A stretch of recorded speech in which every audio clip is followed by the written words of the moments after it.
I'm going to start. It's going to be a long night. Thank you all for being here. This is it, the last hurrah, the final reading here at Bookworm Exchange, which has been the place for these readings for 7 years. Tonight we're going to be hearing from a lot of different voices. I've asked everyone who's a feature to read for about 6 minutes, and we're going to slip in a few open mic readers and do our best to end before 10 p.m. Most of the featured readers tonight were among the first poets, or first dozen poets that I held here in Columbia City, either at Take Another Look Books up the street, beginning in 2001 at the old Lottie Mott's, when it was just a coffee shop. And a few of the features have hosted and curated readings and special readings themselves, like, the McBreens are here, Gerald and his son Brendan, who've kept the Auburn poetry scene very much alive with Striped Water Poets in their fairly new reading series at the Station Bistro, which happens the first Mondays of the month.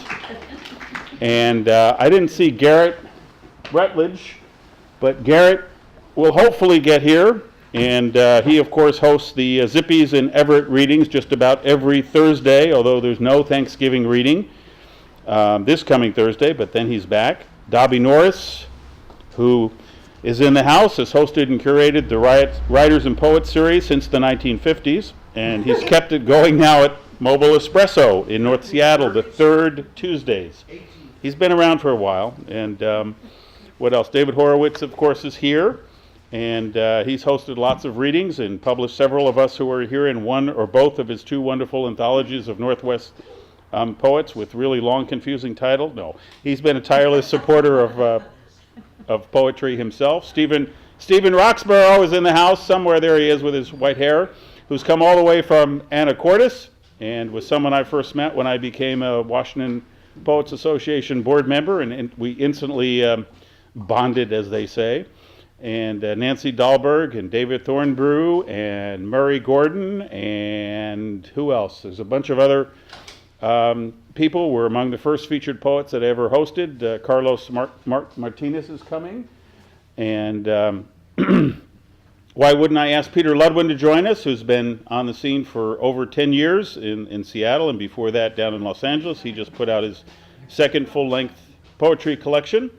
And Robinson Bolcom, who's, I'm sure, on his way, built this wonderful podium originally for the Penny Cafe in Ballard. And he's going to be here later and actually premiering, I understand, the first public reading of the last few poems in his running poetry series.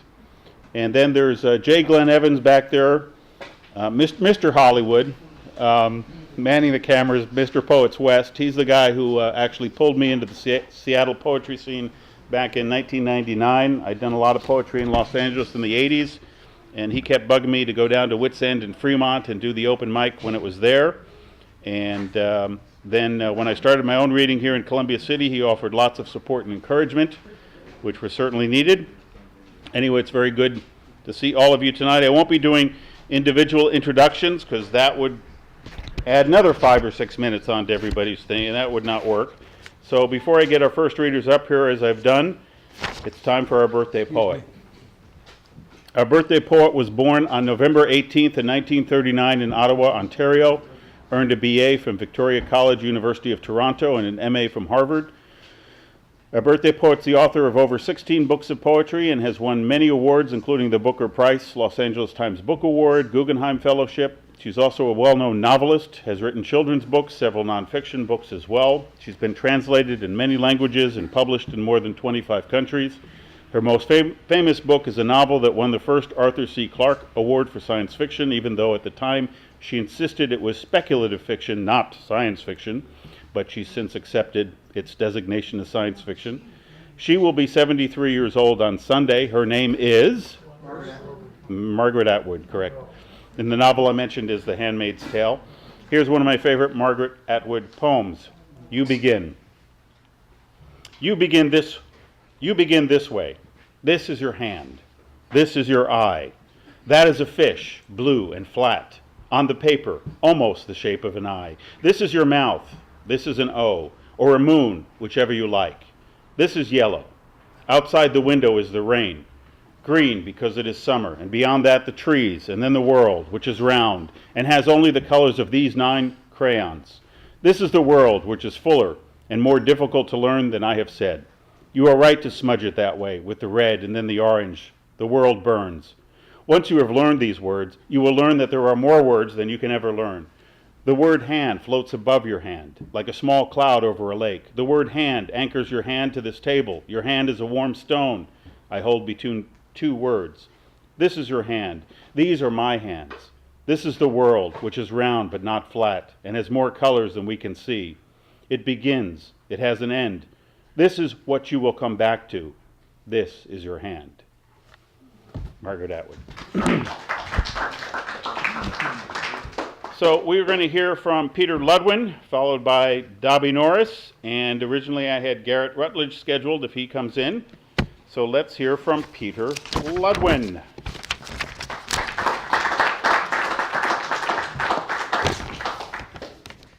Thanks, Chris. Hi.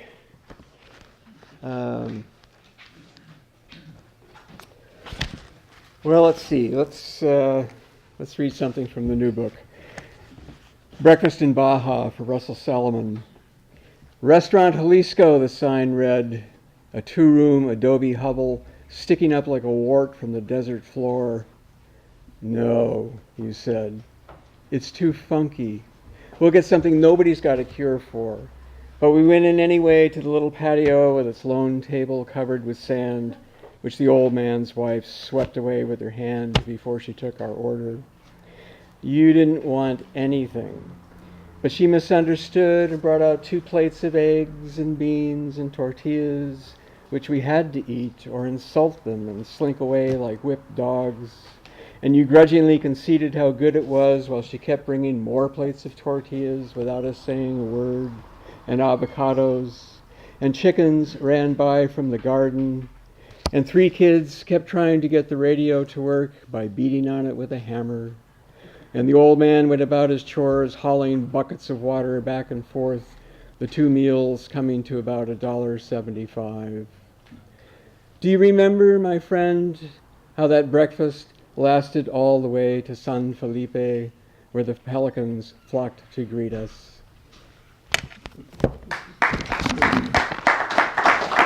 Thank you. Maybe a couple of new poems. This one is called Hubris. They're coming down now, those 2 dams that a century ago killed one of the great North Coast salmon runs. Built to provide timber company power, the requirement to furnish fish ladders ignored. They've outlived their presumed utility. The lower dam, only 5 miles from the river's mouth, already gone, its concrete smashed, decades of backed up sediment released to sluice its way out. Reinvented, the stream bed braids muddy islands, spurs tentative new growth that's begun to draw animals long absent. Just last week, a tributary yielded a wild steelhead grown to nearly 3 feet. No hatcheries stock this bullet-sleek weaver of dream tides bound for a smoke-thick moon. Before the dams, the story goes, you could still pull a 100-pound Chinook from the Elwha, could lie in a rain-sodden cabin drunk on dock scales, on gaff and net and club as Indians invoked the god of the gravel bed. Once dynamite wrecks Glines Canyon Dam, the gateway to stories blown open to swing on its rusty hinge. What then? Whether they too return, whether eggs fertilized by males discovering anew the watershed's far back country become myth, even the carrion eaters can't say. Those eagles and bears that will consume the salmon's dead body, then excrete its nutrients, the next camouflaged chapter. Thank you. In the 1970s, I used to go up to the Penasket area in Okanagan County and pick apples. It's one of the more resonant experiences that I've had, and so I'm going to read a poem relating to that. It's called That Country, That Time. It was a sky hard as chert when the geese told their story. It was sorrow on the mountain, a forlorn honk misting the tamaracks and pony breath near the aspen grove. It was hunger driving the wild, fevered eye, frost joy the magpie called its own. It was the groan of the apple bin, a harvest that fed my resurrection. It was squashes and raw cider for sale along the river, the dregs I chewed like barley, thinking nomad. It was storms I inhaled before their arrival, barns crippled and strapped for deliverance. It was rose hips and a lost flame kindled. It was charcoal in the bone. It was the whole buried in night song, the theme propelled by guitars of the blackbird who never came down. It was sauna and snowbanks and a pale moon talking. It was dream cloud and cabin as rosin flaked from the bow. It was the dancer spinning too far off center, the bare branch wind whipped by tears. It was a promise, a beveled thorn, and always, always, it was the heart, the insatiable heart of it. Thanks.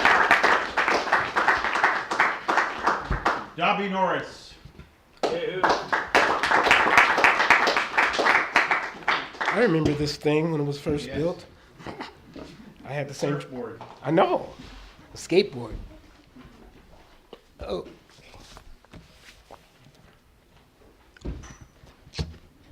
I'll just read.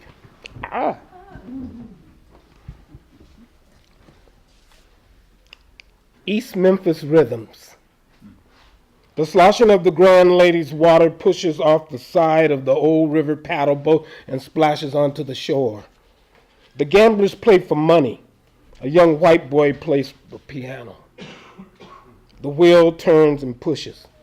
Mama pushed him to play, although he hated it then, playing with his brothers and sisters. A splash of bourbon puts him in the mood, helps him find his groove, and he plays, gambling with eternity. Pressing the untuned keys, finding something wonderful. The Negroes in the old days knew the upbeat and the downside of an untuned instrument that his parents, classically trained, could never understand. His recognition by the white folks didn't satisfy his soul, but the bills were paid and the pop tunes played to someone else's artistic credit. He's really good, they say, playing those old tunes. They snapped their fingers in the times with the imagined good old colored times. And he played on. Elton smiled. Stevie Ray laughed. Elvis may have grinned at the attempt, knowing what he had tried. Also knowing that he knew the facade was too great to make an R&B god or a pop wizard, which was his goal. The young man played on, playing the envelope of soul, licking the wet shore of soul, knowing how cold the wind of soul blew against him. Mr. Ledbetter tried to help him, and so did Bessie, each dropping a tear in his direction. But the whip of their times dammed the waters, and the slow flow of the bourbon was his only comfort.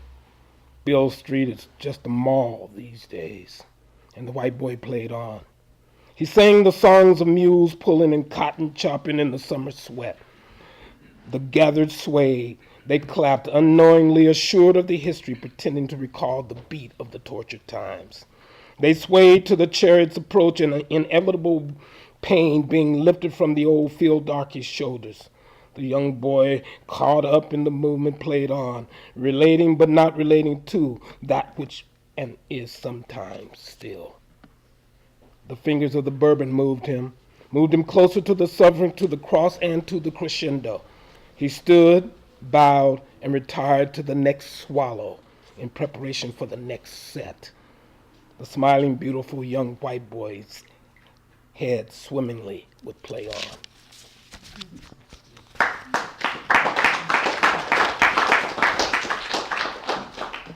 Marilyn and me in 18 and 23. Oh, by the way, she just friended me on Facebook. After all these years talking about the 70s. Curly hair and little boy ways and sunlit eyes and crooked smile, strawberry mouth and lots of freckles. You want to play? Sure. Play here and playing there in those windswept days in October. The first of many super satisfying moments. That was 18 and 23. On windy days, we played inside and talked of new beginnings and old values, shared toys and our doubts. On cool nights, we ate at a Japanese restaurant and saw old Oscar winners on TV and traded thoughts. We went to the ballet in an old rickety Ford, but it felt like a rose. We shared the flu and gave each other medicine, snuggled together to keep warm, and moms didn't know and no one else knew. That was 18 and 23. Now it's 19 and 24, and the times remembered are just times remembered. The spark's still there, but the flame kindles low, and our toys are put away. Once a week we get together to trade the world's hell for 15 minutes of paradise. The old Ford, she's not well anymore, and me, well, I get up in the morning, and the world's still turning. She's never seen that, so I sent it to her.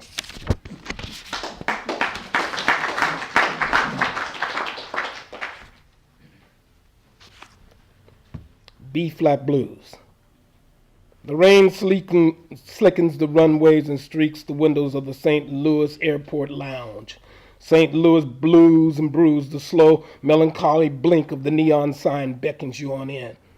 Belly up to the bar, it says. There's Budweiser on tap, Bud Light, Bud Ice, and Michelob if you think you're fancy. Spigots topped with tiny trumpets and saxophones and guitar frets. Warped licorice discs adorn the walls beneath the mirrored ceiling above the bar. An affected, wide-eyed busboy chiseled from navy onyx removes the remains of a microwave barbecue rib and cornbread lunch, mops the tables, empties the ashtrays, and sachets into the kitchen grinning a private gold-capped smile. Vegas-bound blue-tinted haired ladies gesture staccato-like into the ozone with their cigarettes to the burdensome blues beat overhead. The down-home blues, the rock-bottom blues, the lightning blues, the big city blues, the Bobby Blue Bland, and the Blind Boys blues. One black patron sits, drinks, feels, glances at his watch, but he doesn't listen because he despises the blues. He wants to abandon the blues because he remembers the blues and you can have the blues. Can I help you, sir? The ebony female bartender flatly does her duty. Bourbon and rocks crushed, please. One more, and I'll make that a double. He nods. She chops and swirls the ice cubes in the mechanical syncopation with the pervasive sounds. A trombone moans, a clarinet whines.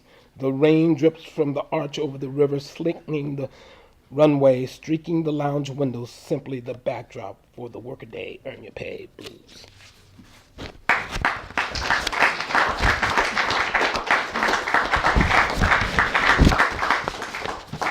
Okay, now I have to get down here without killing myself. Do you remember who's reading on third Tuesday? Don Kentop, D. Krieg, Terry Johnson, me, okay, Dobby, me, and we open with Alvin L.A. Horn on stand-up bass, jazz, and in the middle is a young woman who's a blues and jazz singer.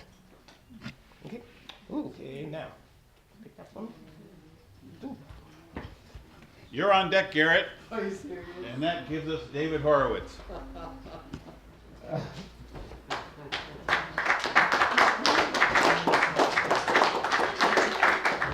See ya. It's wonderful to be here. Wonderful to see this great crowd. Thank you for all the years that this store has supported these readings. You're welcome to come on in.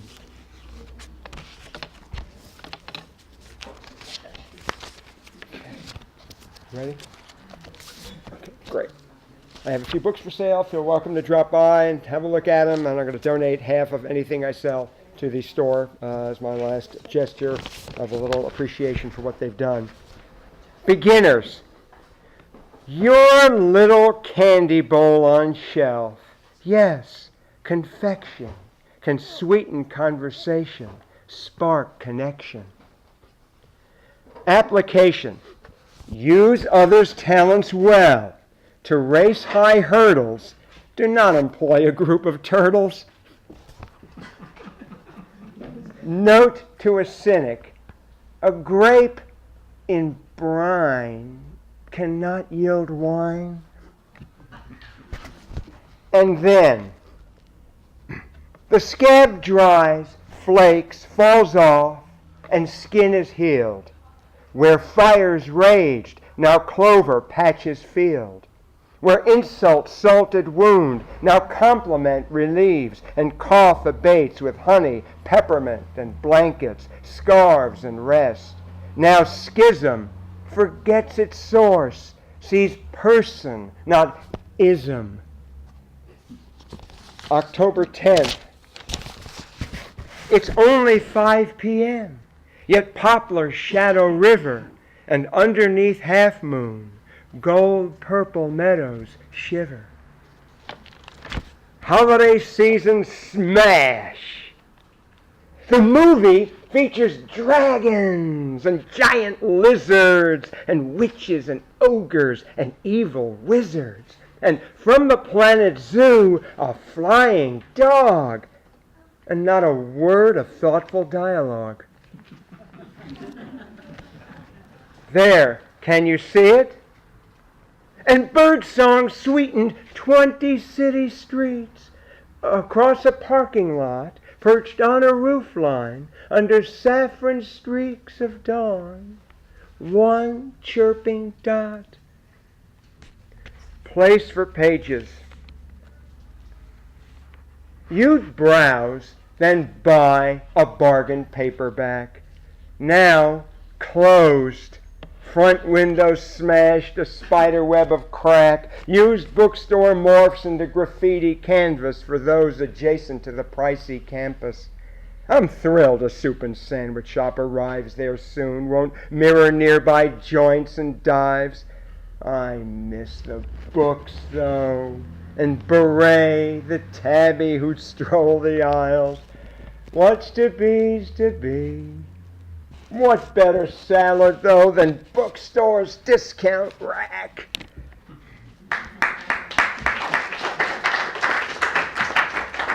Ballpoint.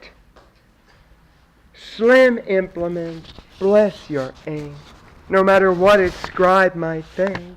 Print black or blue or green or red. The hand that writes can free the head. The tyrant fears you like the gun. You liberate his slaves one by one. Standing for Afghan women running for political office and having their lives threatened as a result. 2 parts. They whisper rumors' echoes, poison name and reputation, murmur fault and fabrication, then assault with silence, hate note, death sign, daggered blame. They ostracize integrity. I stay a candidate, and I campaign. They pelt with innuendo. Arson cannot melt my courage. I will never go away. They brand me enemy. To me, they're my electoral opponents. I forgive mistakes, but not their shouting, she should die. I counter, let democracy live. I have a few more. Thank you. Rising prices for victims of a marketplace bombing. In Baghdad, for vegetables, some beg, and others pay an arm and a leg. Water of the Tigris. A bomb in Baghdad booms, then flames and chars apartment fronts and blocks of dented cars. Explodes wood crates of dates and figs, clay olive jars, and silver trays of markets, baklava and burek. Black smoke still smolders from an ancient Buick. A face-down corpse still clutches loaf of bread. The muddy Tigris flows a drop more red. Near mosque, a mother weeps at wall, at stars. Two more. Importance. Beyond the billion-dollar business deal, the strike and boycott, march and rally, the classes, tests and grades, the banquet meal, award and contest, shopping mall and valley and high-rises downtown, convention speech and barroom boast, the screaming stadium and praying pews, the freeway's headlit speed, then jams and horns, jobs, sprint, sweat, tedium, the store-wide sale and bargain-clutching crowds, dawn's golden haze, dusk's gray magenta clouds, a ferry vanishing past tuft of bluff and barely sparkling bridge above the bay by coast road glitter, under contrail fluff disintegrating into darkness, day receding into starlight, lamps, signs, meals, and sleepiness. Tomorrow, more big deals. And I will close. So the poem I often close with, it's in honor of Scotch tape. And if I can find it. Well, yeah, I've read a bunch of them, and here it is. I'm actually skipping a few new ones to stay within the time limit. Affix. Scotch tape, your role is clear. Stick with it. Persevere. Seal up container lids. Rejoin torn parts. Bridge the disparate and calm the desperate and help the broken feel reborn. Thank you.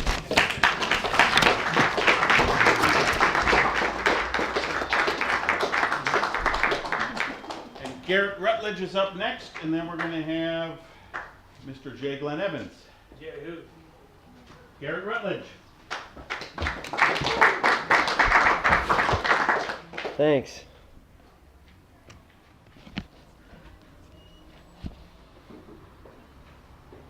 Simple city.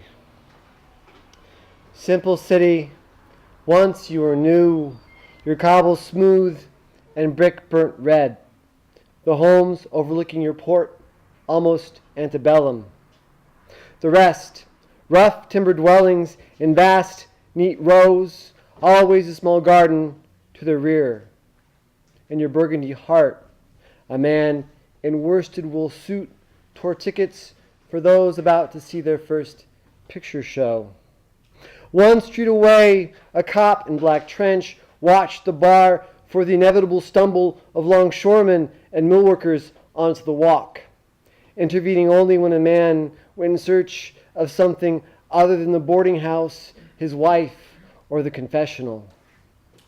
Though your bars remain full, your storefronts now sit vacant. Your cobble is paved over, and the color of your brick bled out. Your once proud porched homes lean into collapse. Condominiums smaller than your workers' cottages, and whose cost is beyond a worker's wage, edge into workers' neighborhoods, and are called urban renewal. Simple city, for whom are you now, and who will be for you now?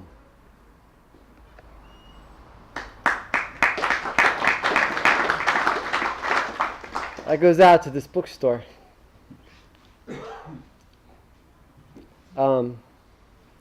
That was Simple City. This is another poem for Jack McCarthy. Aging is an ever more complete understanding of the impermanence of flesh. Before that first death, a grandparent passing, or a friend taken in a wreck, time stretches out before us as some impossibly long highway. That this road could end at some border town does not occur to us. In the beginning, we are too much in love with what we have not seen to understand the reality of arriving in a strange city.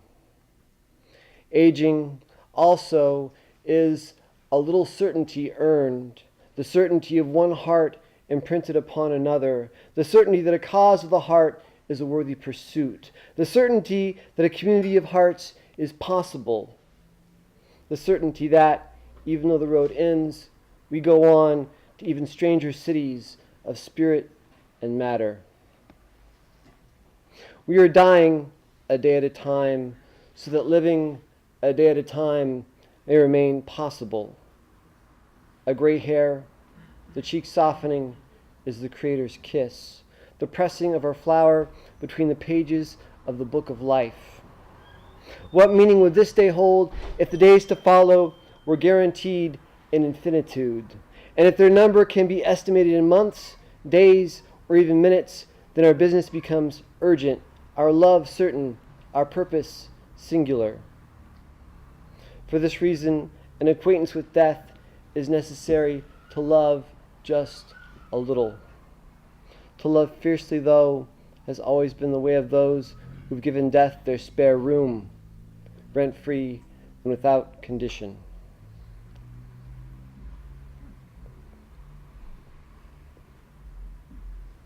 Thanks. I love movies, and this was inspired by How the West Was Won, which was the first movie filmed in Cinerama. So don't get me wrong, I love the movie. It's not going to sound that way when you hear the poem. An America that never was. It never was. This Technicolor America that tests well among white suburban males. This CinemaScope America of uncomplicated heroes who conquered wilderness and drove cattle, who relied upon no one but God, though he sent either flood or drought, who cursed no one, not even God, though he often took their children as soon as they were born. In its place, another America, now past from living memory, was and remains an America of immigrants for whom sharing in good or poor fortune carries no shame. Was and remains an America of people who rode continental drift to arrive before America and the borders that first made the fiction of immigration possible. Was and remains an America whose colors are more vivid than any silver lie. Was and remains an America too large for the lens John Ford fit her to. How am I doing on time? Thank you so much.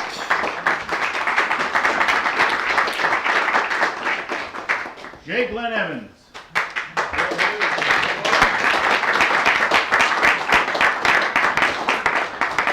Thank you. I have the latest shirt pocket book catalog and a free sample. I'll just take one and pass it on. I'd appreciate it.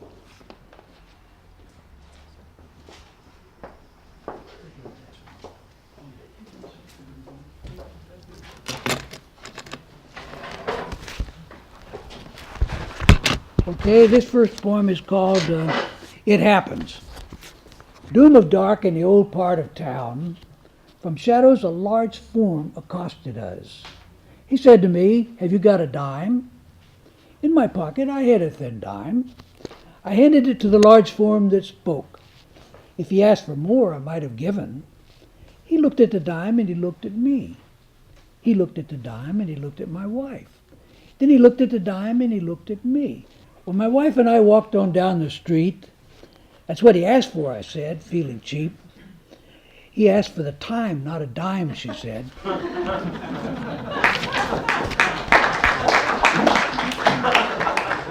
This is an old man's winter, and it's based on a poem similar to what Theodore Retke did, who lived from 1908 to 1963. To take, I feel that mist, as though my boiler was busted. I think my bones forgot. Like half-gone love, I hug my memories. Oh, for a vision of what's to come. Heavenly music across the bay. Echo the Lord's message, full jolly a string, melodious and on the straightaway. Lost among the firs and wood songs, wind flashes by, to hold conference with me where mountains converse, and leap over shoulders of an old man. Racing like a fool, if only I could go back, together memories holding sway. Coming back this way, the passions of my day, floating on a sea of things, more things, memories, in a house of beautiful things. Now that time is gone, I'm old and life is done. Now this is called a return. If you've ever hitchhiked, you know you have to be careful who you ride with because you never know who's going to pick you up. This is called Down a Dusty Road. An old pickup with a tail of dust stopped at my side. An old man said, "Hop in." I smiled and jumped up beside him. "Young fellow," said he, "I need not know where you've been, but where are you going?" "Just live down the road a piece," I said. "Not what I mean," said he. "What do you value?" "Well, success," said I. He scratched his head and said, "Young fellow, just what the hell is that?" "Well, success is wealth," said I. "Not happiness?" questioned he. "Takes money to buy happiness." On the dash, the old man placed $1,000 bill. "How much life does that buy?" "Not 1 second," said he. "We were talking about happiness, not life. Life is happiness. Love, friendship, peace, and grace. That's life, my son. People who choose artificial happiness, money, and wealth have no time for life, are always on the run, and never catch up even when life is done." We came upon a fork. He stopped and pointed. "You go right and I go left. You have much and I have little. Live what you have what you live." I stepped out and took his pointed way. I looked back and he was gone.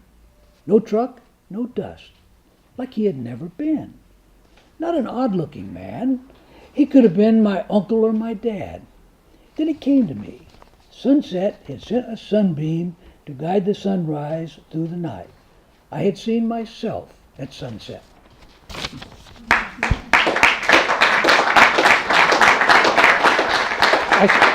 I sometimes hesitate to read this because I grew up in Oklahoma among a lot of blacks, and I called a black friend. I said, "Should I read this?" And he said, "Sure, go ahead. We got to, it's our own culture." So I'm going to try it. This is Praise the Lord. I woke up this morning and I hears my voice and it sounded like Jesus. I'm tired of my own voice, but I was not supposed to sound like good Jesus. It was a sinner and I knowed it. I was a sinner and I knowed it. I went to church that Sunday morning. Them people gets on their knees and they sing Praise the Lord, and they look right at me. I went home and I looked in the mirror. Lordy, Lordy, I look like Jesus. If I looked like Jesus, I'd best act like Jesus.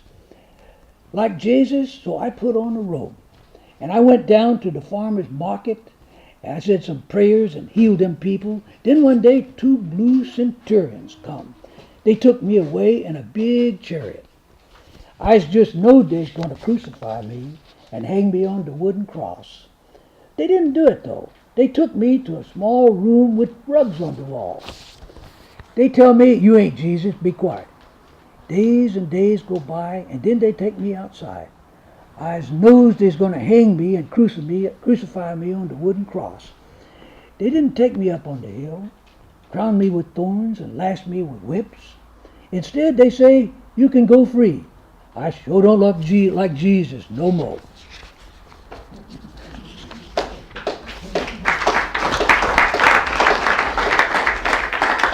And this is a lonely soldier. A lowly, rank soldier ponders the night. What should he do? Be like his comrades? His fellow citizens at home?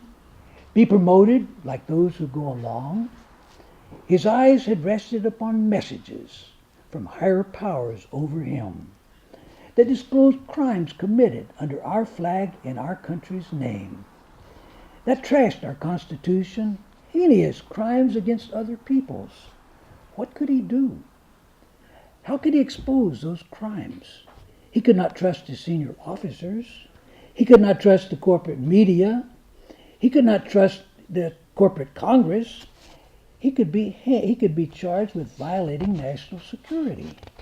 He could expect life imprisonment or even death. If he exposed such crimes, what would we have done? If we were privy to such disclosures, crimes our government hides from us, war crimes against other people. We go about our business, we vote for the same politicians who put this patriot in prison, who trashed our Constitution, who act like dukes, earls, and monarchs. When will we storm the Bastille? And I'll read one last poem, which is from my chapbook on Native Americans, a tribute to Native Americans. It's called My Grandfather Spoke. When I was young, my grandfather spoke, told me things I did not understand. We sat cross-legged and faced each other under the blackjack oak tree out in the field. Day was warm and sunny under blue sky. Red bird in a tree chirped its song. Grasshoppers and butterflies flew about. As we sat there, my grandfather said to me, "My son, I am old. It will not be long. The earth cries for our wisdom. Most of the bear are now no more. No buffalo roam free. Fox and wolf have no place to go. These things were many when I was young. My grandfathers were unwise men. They welcomed invaders as friends and gods. When they came to know this was foolish, they fought and argued among themselves.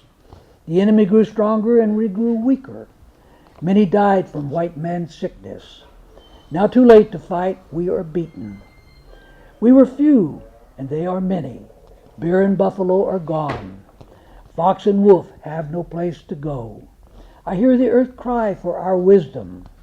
Time will come when only the foolish rule, and their foolish ways destroy, and bear and wolf have no place to go.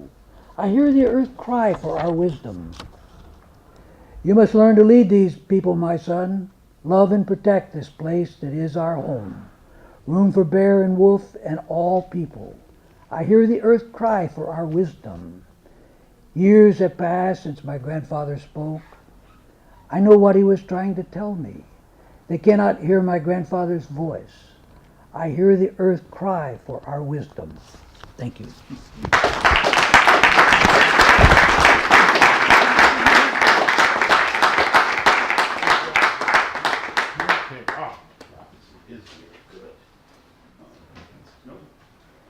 The open mic list is somewhere around here. There it is. Pass it up. Dobby hit it. Dobby's like that, you know. So we'll have open mics, maybe 3 or 4 of them coming up here. In the meantime, this one.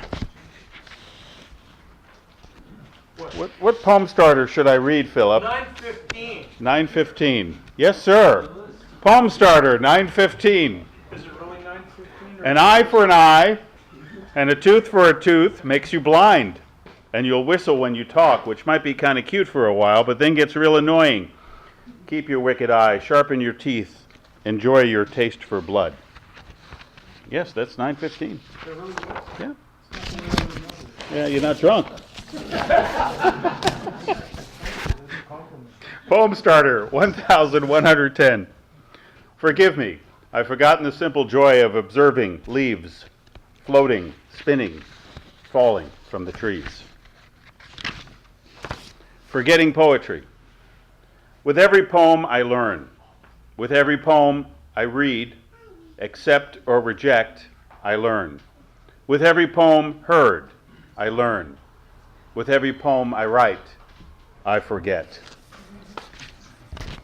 Let's see, have we gotten that list up here yet? Larry just stole it? Okay. I'll read one more and get it up to me. Under the bleacher secrets. Under the bleachers. Surrounded by drop keys, candy wrappers, Cracker Jack boxes, paper cups, she gave him the prize. He thought it was something valuable. She realized it wasn't. Wanted it over and done with, to end the mystery, begin her adult life, find another mountain to climb. She didn't realize how important the myth was to him, how he was far more delicate than her when it came to sex. Years later, when he told her at the 20th year reunion about the scars he carried around, she couldn't even fake the empathy he expected. The wounds opened up again, and though an adult, married with children, vice president, and Kiwanis Man of the Year, he sobbed for an hour quietly in the hotel bathroom so no one would know. When a fire burned down the bleachers, everyone thought it was teenagers, even strongly suspected two who had been in trouble for setting trash can fires a few months earlier. By then, he was back home, on the other coast, thousands of miles away, covering up his scars for the last time, vowing no one would ever see them again.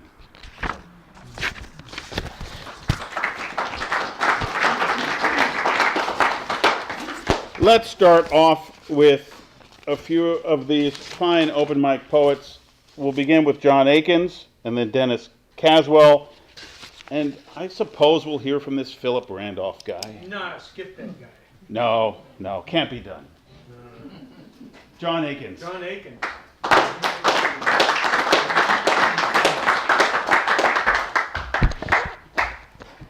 One dark, one less dark, from On the Way to Quezon. Black tattoo. Hope dims in cordite smoke. Dreams are trod into jungle loam as taboos sink into the muck of sanctioned violence. When a few enemy move into a village, the whole area is labeled a free fire zone. Grandfather, grandmother, mother, and children are hit. I shut down, feel no ache. My heart's tattoo is solid black. Back home I meet Honest John in a trailer court. Jungle memories haunt his spirit. One day I find him on my way to work. He'd blasted his heart, then holstered the Smith & Wesson. I show up at work, run seams of molten metal under hooded blackness, my eyes locked on the rod's tip of fire, the only way I could pierce the darkness. And this is Take a Break. I kind of ended up with a rogue band of five or six, and we were sucked in pretty deep into the dark night, and really, well, there just wasn't opportunity for recreation. Take a break. We patrol every day, set an ambush every night. Miles from Fenley's 6 Marines look for trouble. The North Vietnamese Army owns Quionville. We bust a firefight every time we go up. In broad daylight we hit and hold ground till they shoot us off the beach. We run like hell, Didi Mao, hat out. Back at our outpost, the sheiks come later. We walk into the surf and smooth out in the South China Sea. When too many stars are out, guerrillas stay in. It's party time. We light up a joint, forget about death. We long for the Stones, Jimmy and Martha and the Vandellas. The contact gets hotter. Cronin steps on a mine and Kig gets wasted. A starry night glows, but we're all out of smoke. Puncture that butane charger. Let's try a sniff. Finally, one day, I make it to a base camp. I'm dreamy-eyed in the PX checking out tape decks. A boot lieutenant holds up a can of Brasso. Will I need this? He asks for advice. Nah, Brasso polish? Nah, I don't think you can get high on that.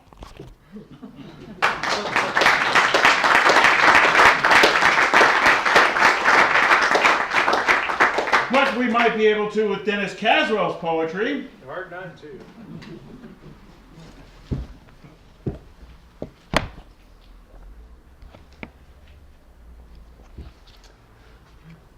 On a remote mountain road with Tinkerbell and her donkey. Her ass won't move, so she flies invisibly all around it and screams inaudible pixie curses, giving off invisible sprays of gold sparks as she slams herself into the donkey's rear. The collisions produce angelic tinkling sounds passers-by hear without hearing. As they walk on, they're surprised. They never noticed. how delicately lovely a donkey can be.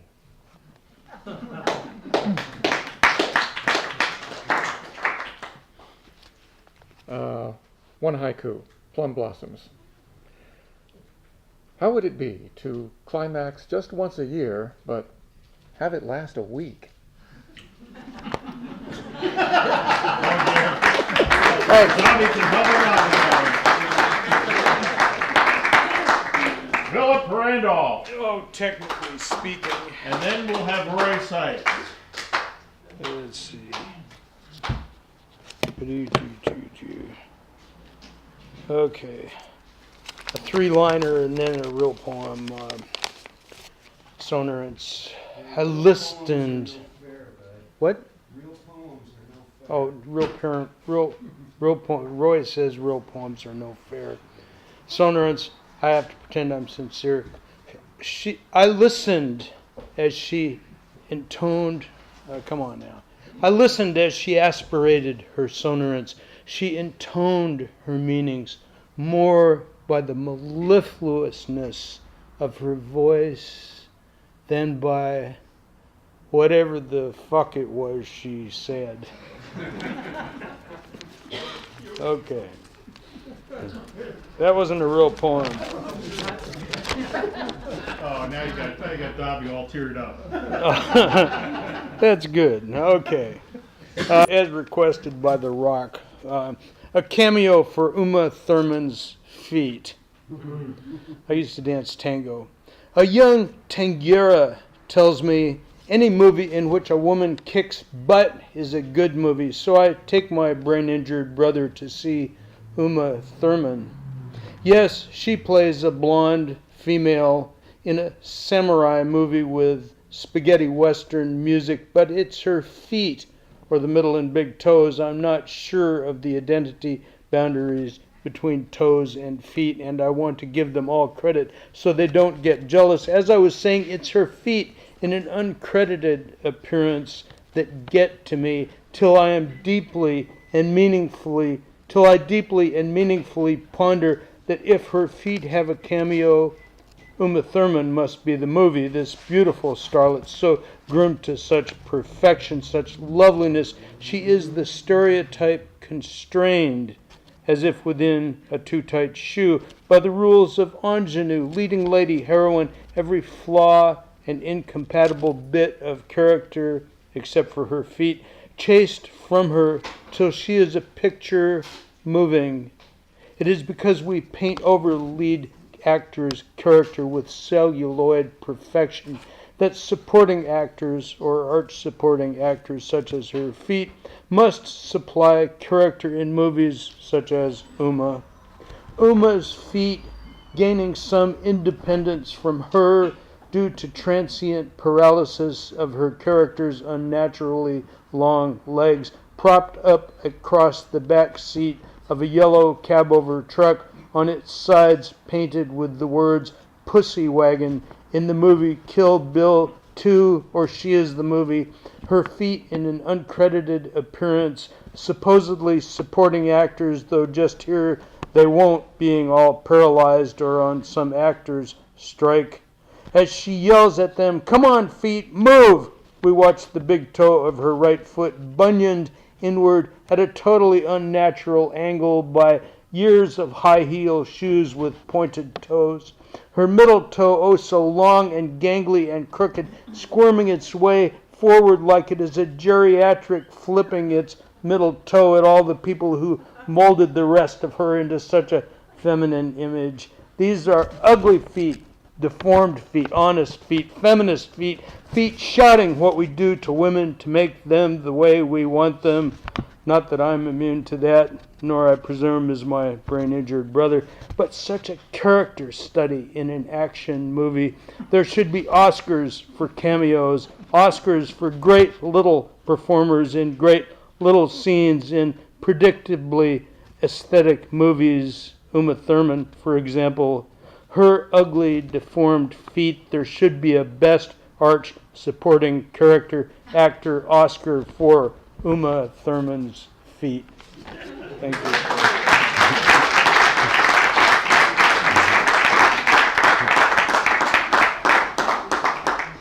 Roy Seitz.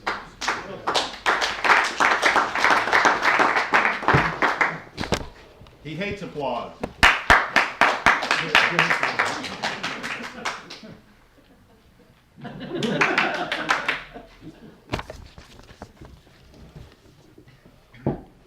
Happy birthday, Teresa. Thank you. It's Teresa's birthday.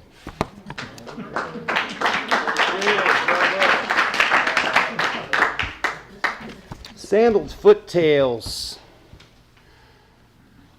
Your body left on the trail as bait. You lagged behind. It should have been me. You looked right at me. A rat is biting my boot. Your foot falls inches from my face. A rat on my head. Elephant grass, a screen. Yes, your foot. Cracked and bleeding. Rats in a foot, my heart in my throat. I wondered now, had you asked me then, are you afraid, scared, what I would have said. You looked right at me, a bush with eyes. You missed it, now you're bait. The stealth, clean, cat-like, one-stroke stiletto. Your throat opened, bait cut in eastern Kamlau border hill country. Bushes don't have eyes. Now that same foot laid out in the grass to the side, a tripwire, a claymore, the same foot tied off to the mine. You're missed, your pals come back, pull you up, retrieve your ammo. The mine, well, boom. Well-placed crossfire completes the work. It's over. Bushes don't have eyes. Thank you.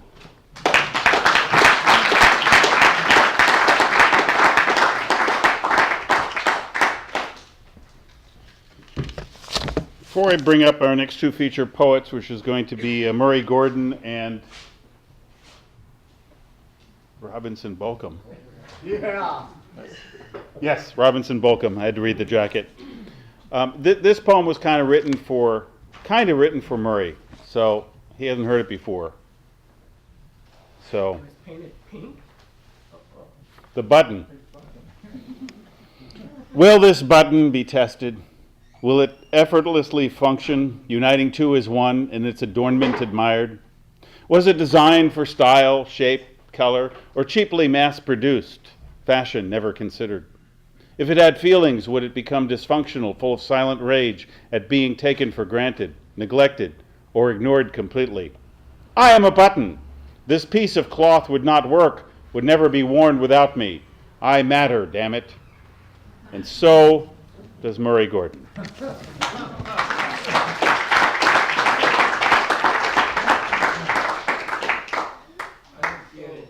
Hey, Getz! Sometimes they ask about you. The nut, they'll say, with balls, affectionately. They can't forget you. Always talking, yelling, laughing, taking risks. You were the one that changed the street signs of 60th and Spruce. They still chuckle about that 4-car pileup. Now, there's an empty lot where the Sunray used to be. I think the Shapiros still live on that block. Their kid Louie. He became an early resident of juvie. Couldn't keep his hands out of Sid's till at the meat market.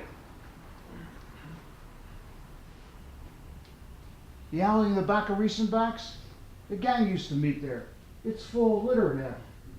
Myron's mom used to clean that place once a year, make hot dogs, do little league stuff. Ever since Myron chucked out, she don't show her face around the neighborhood anymore. The Cross Keys movie house? That went up in smoke. Sheldon, who took up wine as a professional, he lives there. One day he got clipped by a truck that was backing up. Drew a crowd just to look at his face. Red face, redder nose. He limped away before the medics came. I don't know who broke all those windows at Schwartz's Dry Goods.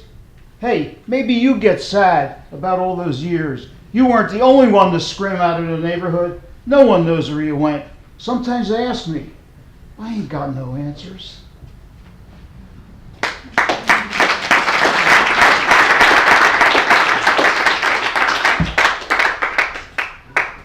There was a murder in the old barn. You should have worn gloves. Shouldn't have drunk from the kitchen glasses. The fields are sodden, footsteps sink into the earth. They're so easily traced and tracked. Wearing someone else's boots would have been a good idea. Last night the air was chilly, thin. You argued with Barish. Your voices carried all the way to Clemson's. The plaid Mackinaw's a dead giveaway. Cigarette makings in the pocket, they'll narrow the field. Your suicide note is a sham. Bloodstains on the axe, they ain't from chickens. There was a murder in the old barn. You're gonna need an alibi.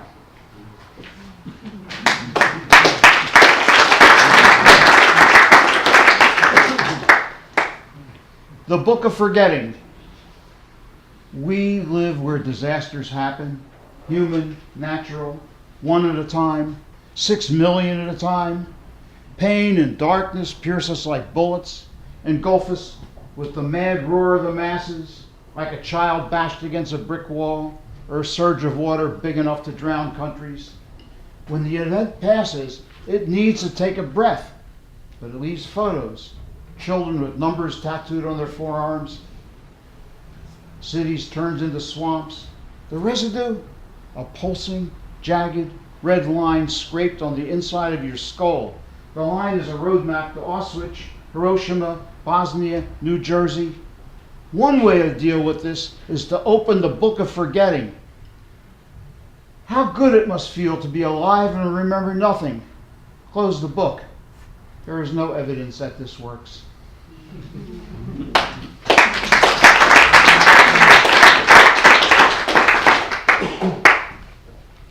We had a really wonderful assignment at our Poetry Group Poets Table, and Rod Williams, one of our excellent poets, brought a whole bunch of paint chips, and he just handed it out. He says, here, there's your topic. So you look at these things, you say, what am I going to do? Well, mine was called Winchester Sage. Winchester Sage Testament. Click, click of lever, report travels miles. Every direction is hot and south. Ample waves of purple, sand dune brush strokes home to scorpion snakes, shot nerves of jackrabbits, impatient coyotes, valley of burrow bones, numbers 4440, 3840, 3220, every direction hot and south. Clovis points, cactus, wind-tone waves, brilliant quiet cold nights, baking, blistering noon, sand between the senses, click, click of lever, melodies in 4440, 3840, 3220 time, dry gullies, flash flood, every direction, hot and south.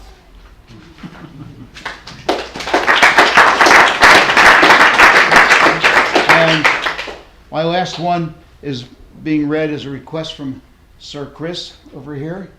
And little preface, we all know, we all have had wives, friends, lovers, grandparents, and we all try to get to know them sooner or later in some way, or even pets. But how often do we ever think of our jackets? This poem is called Get to Know Your Jacket. Reach into the closet for your jacket and grasp the collar which is sewn on by Nan. She has a quota of 28 dozen per day. Thrust a hand into one sleeve and twist the other one into the second one. They were set by Seideth, and immediately after top stitch by Chong. Their machines are adjacent, but they are not allowed to speak to each other for 40 hours a week, 50 weeks a year. Smooth the jacket around your torso. Marita Body seamed it for you. She's been doing that job for more than 15 years, breathing in lint all that time. That the left and right fronts of your jacket should match, Comdi personally took a marking pencil and marked your zipper at the neck, yoke, and waistband. Last year, she set 61,405 zippers.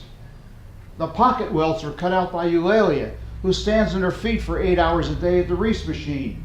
The pocket zippers are set by Hani, who is so good you will never see a pucker at the corners, because she must make repairs on her own time.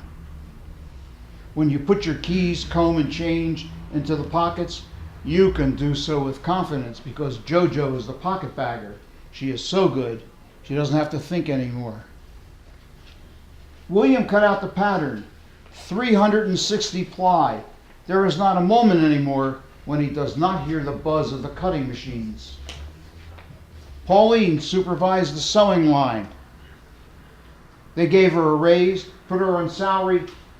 Now they don't have to pay her overtime when she works on Saturdays or Sundays. George is the owner. He comes in late, leaves early, has 2-hour lunches, and does not know the name of any of his workers.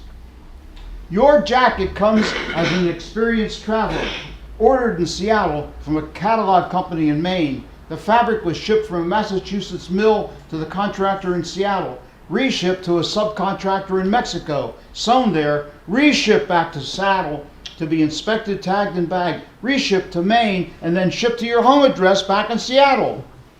When you wear the jacket, no one will be able to see any of this. What they will see on the left front is a small label with the name of a dead man woven on it. Thank you very much. Thank you.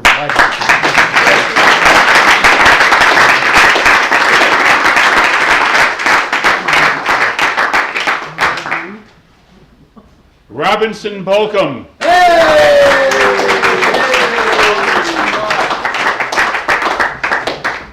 Nice box you made. Thank you.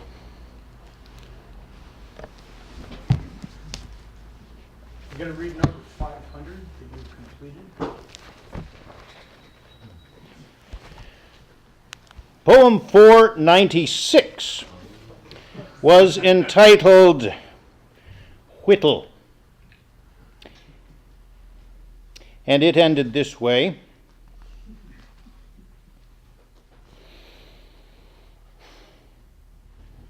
Now, this isn't a poem of Harpo, my friend, but of whittling a stick until sharp on one end. Yes, and if one would stick to the point wisely whittled be sharp, you can poke holes into busy business, which busies itself with self-interest and interest itself, missing out on what is, and the isness of what we've been weaving, the woof and the warp.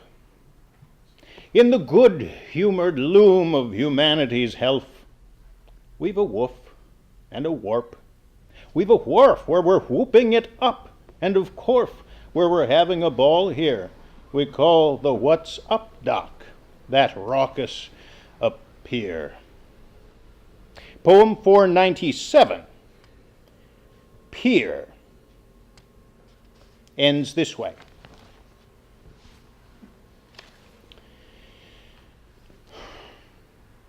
The pier is an emblem of things which it brings to the thought.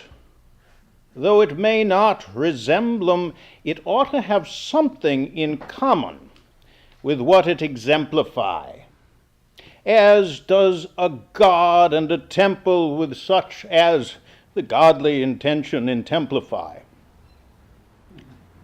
Just as a temple intenplify God, would appear here as template, exemplify Odyssey. See how appear now a prodigy seem, as the stars are to starboard and port, are a portent. We deem the pier nearly important as these. And we may, here upon the pier, kneel on our knees, to pray blessing, as we say, when we hear one sneeze. Poem 498, Sneeze.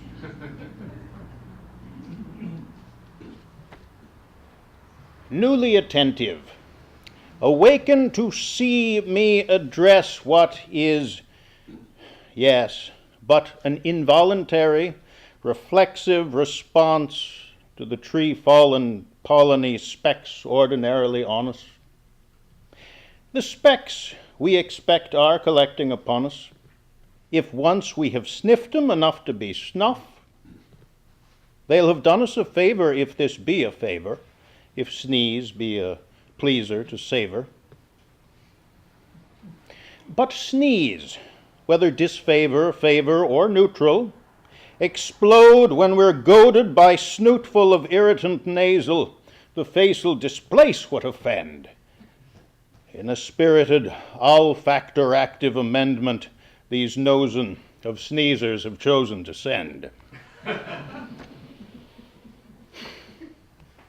I have a friend, Ebenezer the Sneezer, who says to detergent they use when they clean his red fez, he's allergic. And so, when he don that chapeau, it'll sneeze off. He'll need never doff. It'll often be seen in the loft, he beleaguered below. Now, when we who are not Ebenezer will sneeze, for to sneeze one does not have to be Ebenezer, it may not be as loud as are these of the proud Ebenezer, who will easily out-sneeze a Caesar, or pre-Easter Jesus who sneezed out a shroud. And in fact, a reaction it may well have been when our Jesus, entombed and presumably unseen, reversed what the hearse had rehearsed, and instead of just dying and lying around, would emerge as the one to whom tomb was allergic. He said, I'm allergic as well to just, well, being dead. So he found, as we're seeing, that if the ground sneezes when it's around Easter and sneezes out Jesus, although he was once one kaput, put to death, he will breathe again breath as he pleases.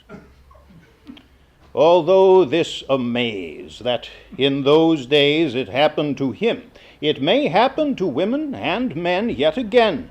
For today, though it crush me to say just how much, I'm afraid we will need to be Jesus.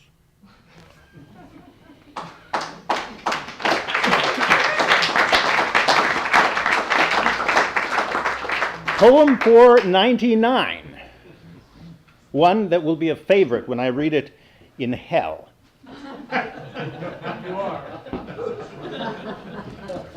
Be Jesus.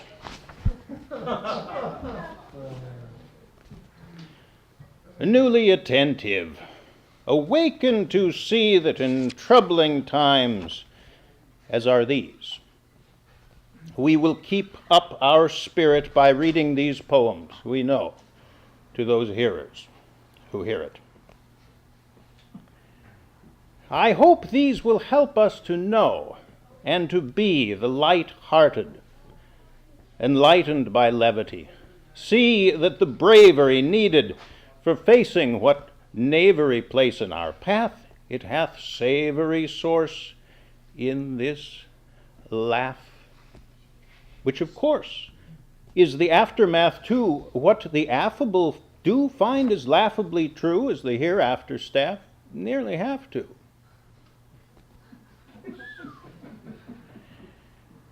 Now, in the hereafter, we'd finally meet Jesus. He's one Son of God who, when his body ceases to run, we are told is not one to grow mold, if you trust what we're taught when brought into the fold. But it is now high time we grow up. For to take up the cross we must lose, not refuse, choose the loss of an infantile style of Christ we surmise was alive once or twice. One who says, I'll be daddy, and you be the baby forever.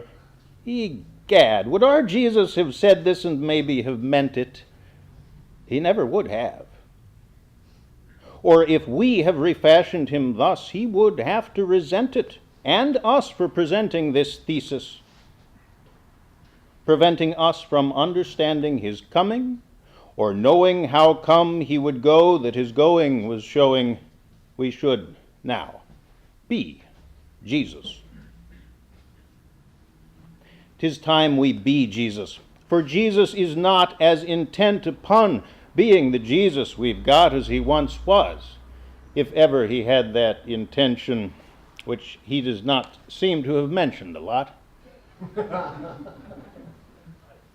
We will not be the Jesus he was in that way that in his day he did what we say Jesus does. We will be more like you, or like me, being Jesus, or how Jesus now, if he pleases, would choose to be thus, meaning us, not meaning us, we, the meses and uses, not long ago thoses, but theses.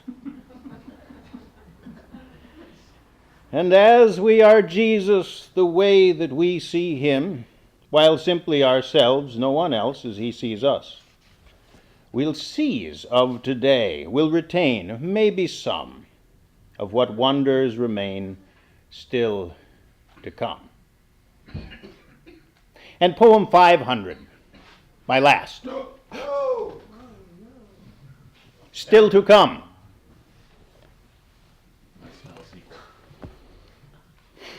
Newly attentive, awaken to see we have all come a long way from where the one morning was past and the evening had come. Then the dawning and evening complete.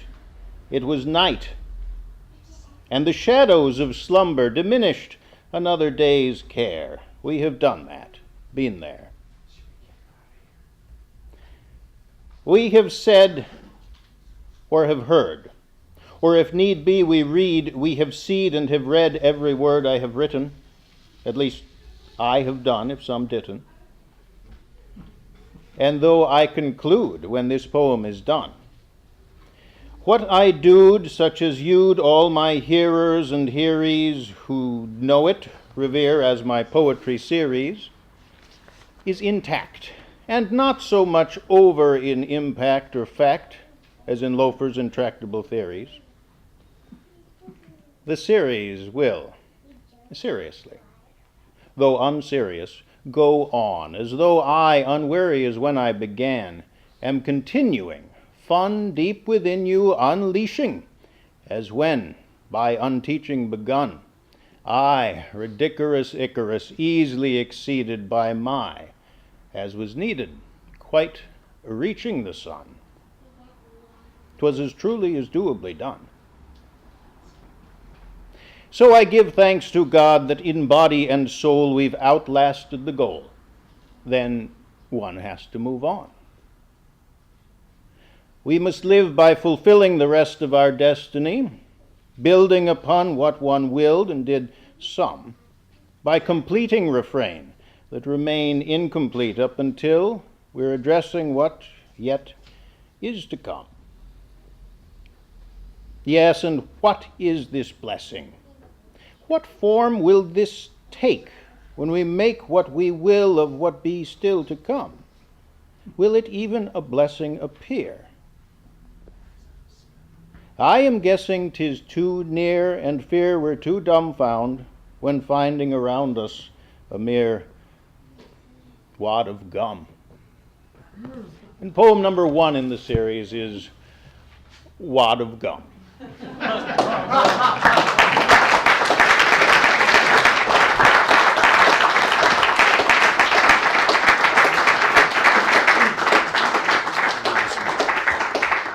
And with that, we will take a short break and resume with more frivolity. Taken some time ago. At first, it seems to be a smeared print, blurred lines and gray flecks blended with the paper. Then, as you scan it, you see in the left-hand corner a thing that is like a branch, part of a tree, balsam or spruce, emerging, and to the right halfway up, what ought to be a gentle slope, a small frame house. In the background there is a lake, and beyond that some low hills. The photograph was taken the day after I drowned. I'm in the lake in the center of the picture, just under the surface. It's difficult to say where precisely, or to say how large or small I am. The effect of water on light is a distortion, but if you look long enough, eventually, you'll be able to see me. Margaret Atwood.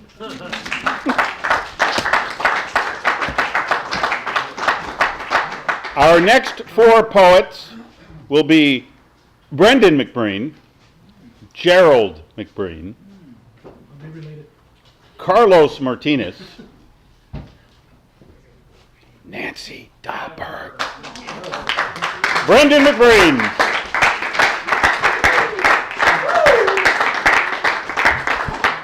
One moment. I'm going to pass this around. If you put a couple of bucks on, if you can afford it for the house, that would be great. I assume that, seeing how I'm the reader, that you're passing it around for me? We'll talk. Okay. This is a collaboration piece between me and William Blake. The Tiger. Tiger, tiger, brightly burning in the forest of my yearning. What immortal hand or eye dare frame thy lovely symmetry? With just a glance deep and wise, you start a fire with your eyes. On wings of wax do I dare aspire, with hand and heart to seize such fire. And what the shudder and what the pain that twists the sinews and burns my brain. And when my heart would cease to beat, the touch of your hand would death defeat. What kind humor and what great art to burn such an image in my heart? And what point is breath except to sigh when faced with the terror of your goodbye? And when the stars throw down their spears and water the heavens with their tears, which is entirely my line, shall I smile and pretend to see that you love but are not in love with me? Tiger, tiger, brightly burning in the forest of my yearning, what immortal hand or eye dare frame thy lovely symmetry?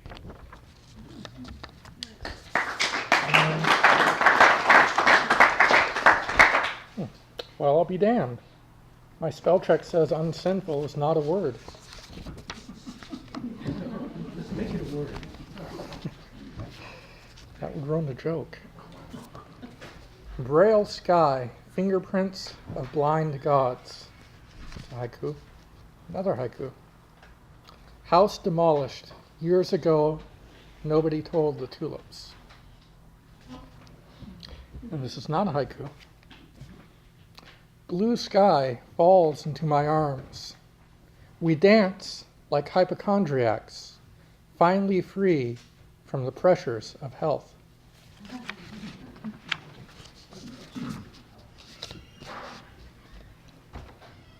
I have never been told to go fly a kite. I have been told to go play on the freeway. I'd prefer a kite, like fishing for God. Try to reel him in, show him off stuffed and lacquered on the wall. I once caught a god this big, but he got away.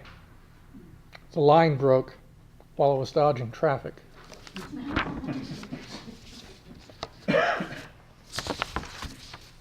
Midnight birdsong, birthing God's mind. It was not song, not the brief, inexorable melody that ended before it began, not harmony of frogs chirping an unknown chorus, not traffic ceased, it was distance, desolation, eternal negative space that existed before and after song,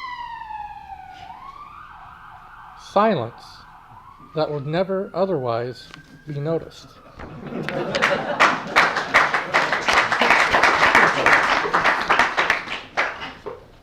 Some call it luck, others call it fantasy. The owl knows who's who, which is which, and where every mouse hides. But only the mice know that luck is made with courage. And I have two more. I apologize for this. This is not a good poem.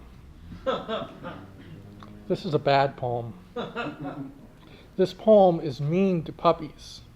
This poem catches flies and puts them in spiders' webs. This poem trips people, glues quarters to the floor, and laughs when they try to pick them up. This poem is unruly. This poem heckles other poems. This poem is not a good role model. This poem drinks, smokes, hangs out in tattoo parlors on the mean side of the tracks. This poem frightens the elderly, laughs at others' misfortune. This is a bad poem. Once in grade school, this poem beat up that slow kid and took his lunch money. Things have only gone downhill since. This poem is packing. It's a rough neighborhood. This is a rough poem. Sometimes this poem deals pot and rolls junkies and drunks. A good poem wouldn't do such things.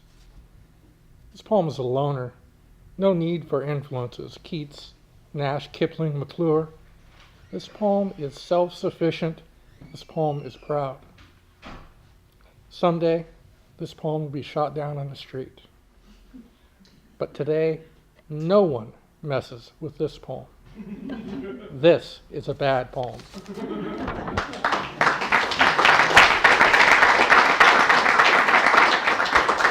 Something newer. 5 senses. Sight is the coupling of light and the eye aware. Vision born blooms and dies with every instant.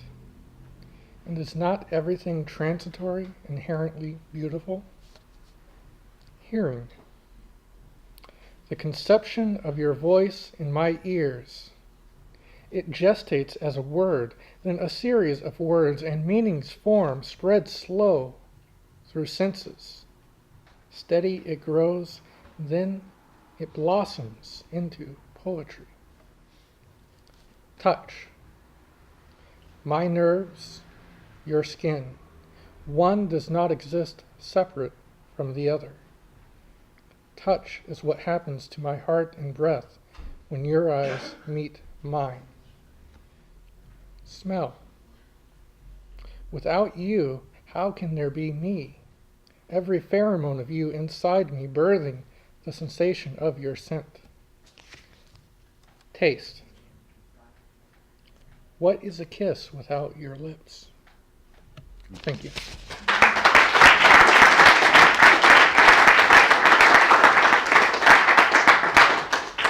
Gerald McBreen. Oh,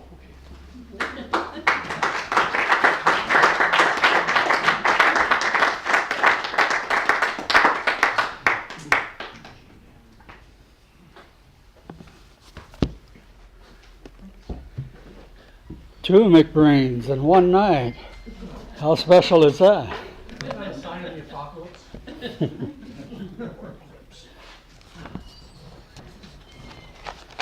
This poem is dedicated to George Whale.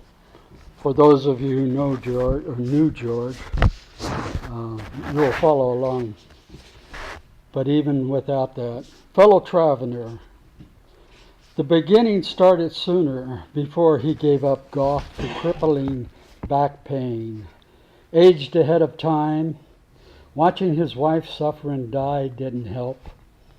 Certainly it started before losing his voice, his most recent affliction, no longer fit to sing with his beloved choir. Did it start with the death of his son? A teenager crushed by the weight of his own friends thrown against him in a car accident. Part of his heart buried with the boy. He says, you don't give up things. Age fights them away. Protest be damned. Now he can't write poetry. A joy he discovered late in life, learned to love, caressed syllables like fingers over a woman's flesh. Gone with the joy is inspiration, words without song. The road down this path is regression, starts in the fog past, perhaps with a joke as an accident, could be subtle as cat's paws, unlikely recognized. Maybe that saying we scoff at is true, and that's why we cry at birth.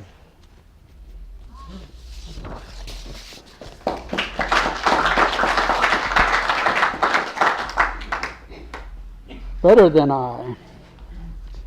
In your knee-high stiletto boots and denim skirt, you'll attract the eye of every guy in the bar.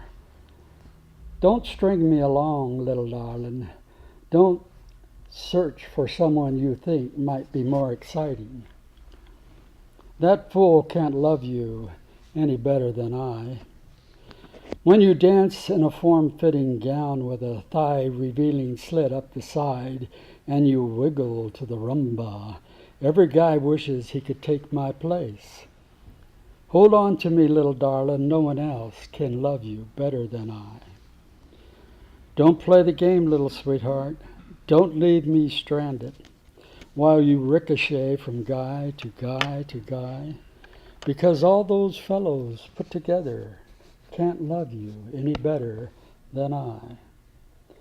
I buy you flowers for no reason at all, gave you chocolate and wine just the other day. With each gift I give, I wrap my heart inside. So don't mess with those other fellows, darling. Don't leave me dangle on your string. None of them will ever love you better than I.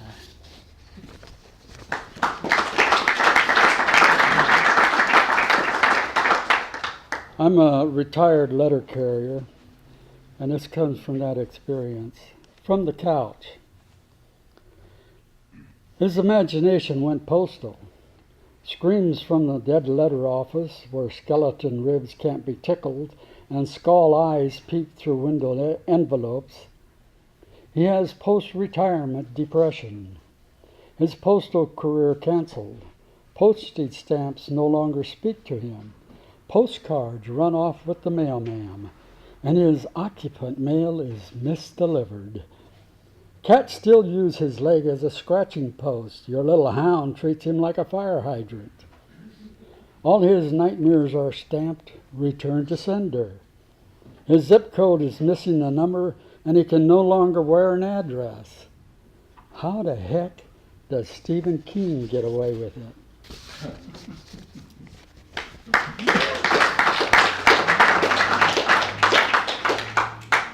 Our song. Don't know why, after all these years, I'm still surprised when they play that song. Her eyes get misty. I hold her tight and kiss away her tears. It started long ago when we first realized we were going to be together for a long, long time. They were playing a simple melody with lyrics that rhyme with June, and it became our song. On our wedding eve, the last dance of the night, they played that little tune. We sang along. Her eyes got misty. I held her tight and kissed away her tears. That was long ago. Now when the radio plays the golden oldies and they come to our song, her eyes get misty. I hold her tight and kiss away her tears. That's a sign. When you skip along in a midnight rain, throw the umbrella away, get soaked to the skin, and you know you're not insane, that's a sign you're in love. When the two of you fool around on a vibrating recliner until it collapses and you can't stop laughing, that's a sign you're in love. When you nude dance together to the tangle of the drums in your own private room, that's a sign you're in love. If your heart has gone crazy, you face things a little hazy, you feel like a kid again, your head's in a spin again, well, that's a sign you're in love. You're in love, and the world is a wonderful, wonderful place.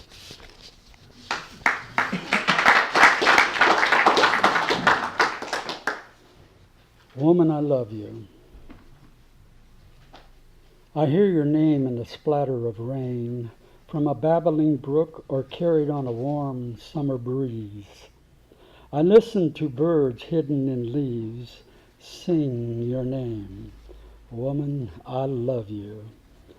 When I walk the mall, in the reflection of shop windows, I see your face.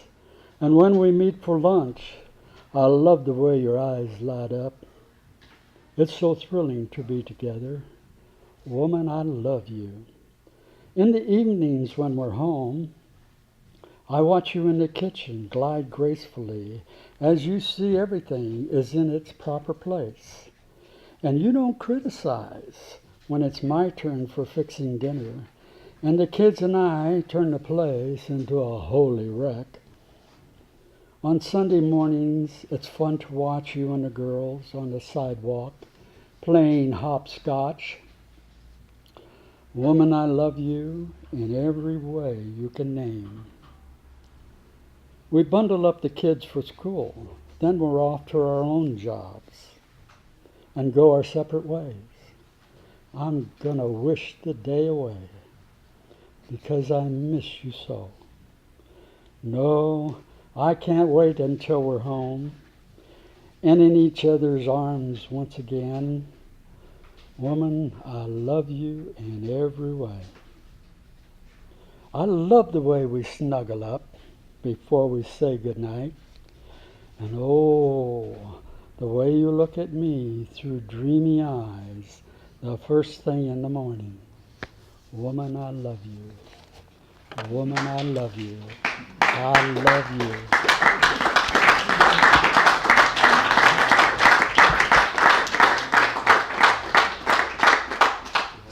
Carlos.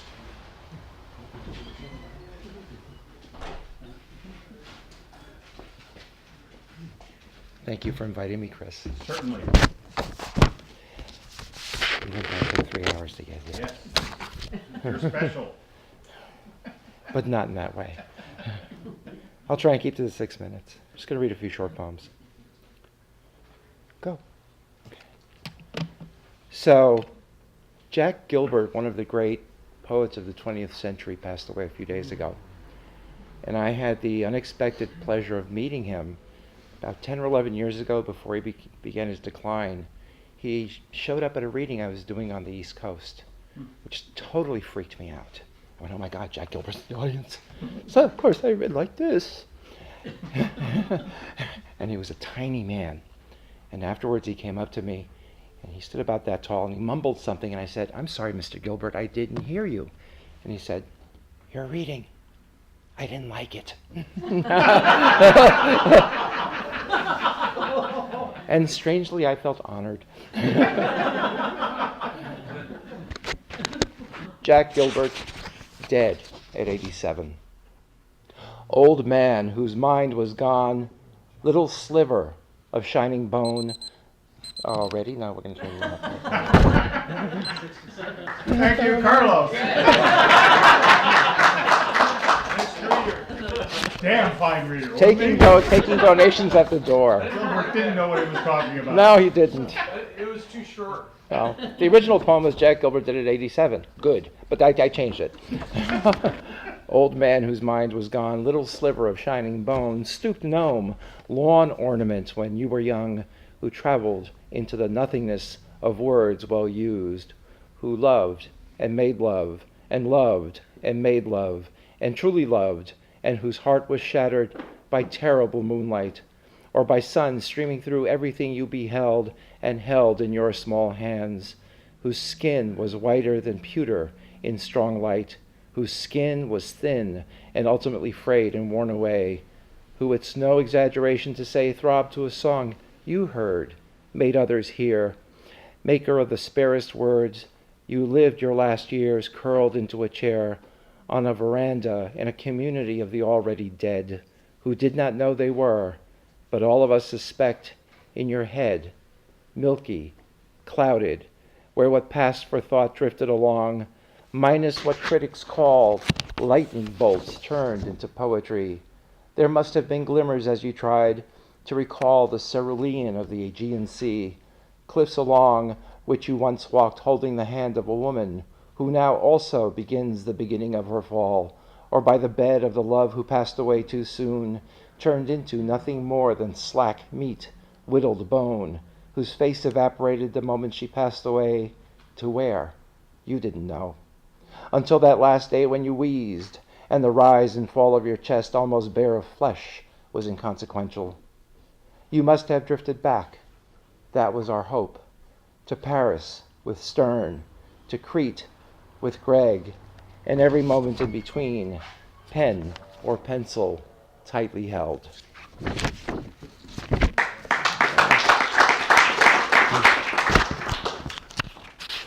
No money.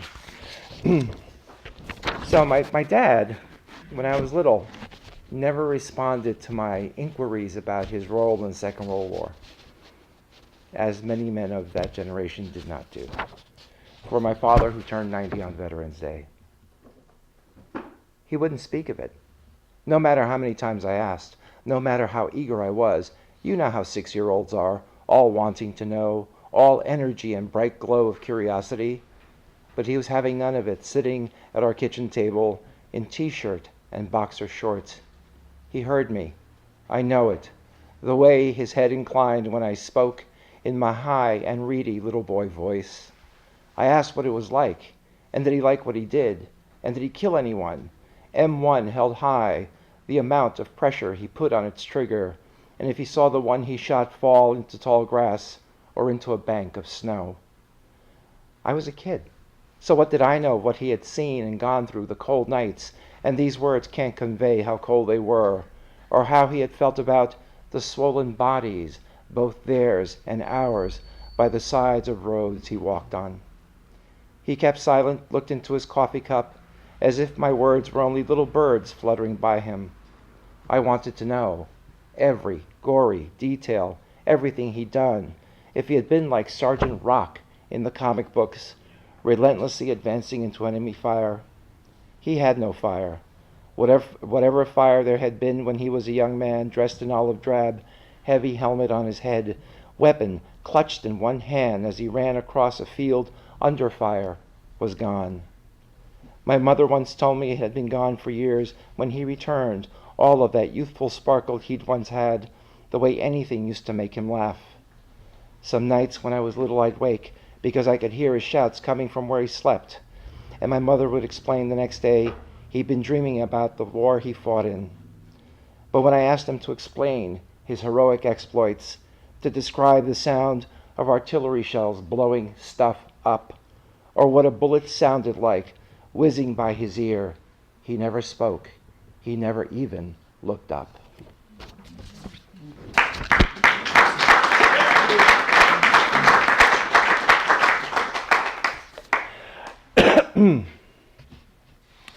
So I have a toddler, and I don't live with him or with his mother. Rewind tape. The vicissitudes of part-time fatherhood for Elliot, who is 2.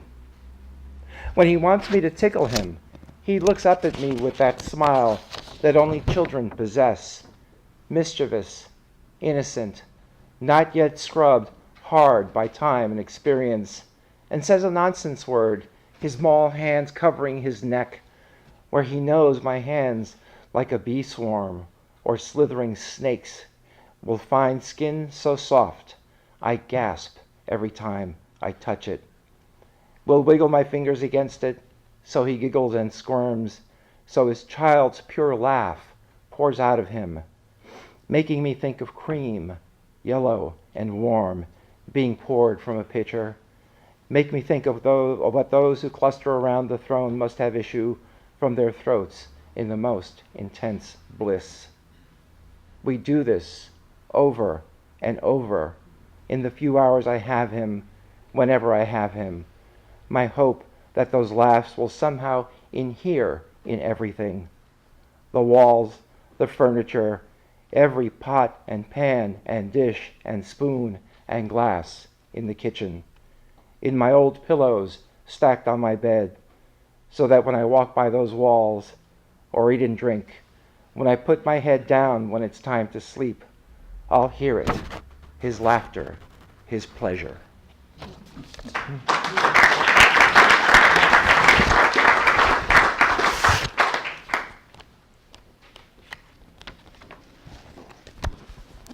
It's an older poem.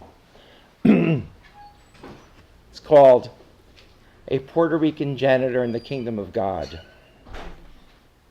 My dream has always been to be saved, but just a little, not to ascend to sit at God's right hand or his left, or to kneel at his feet on the top step of where he sits, or to grasp his hem, maybe gum it, but to get through the gates, to have my name checked off, to enter and become more insignificant than I am in the corridors leading to where the choirs sing, a broom in one hand, in the other my dustpan, gray uniform, pearly, shining, my cart with its trash can and cleaning fluids, paper towels and scrub brushes pushed ahead of me so I might keep the walkways of heaven clean.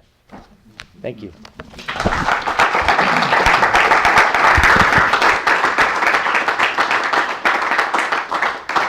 Nancy Dahlberg.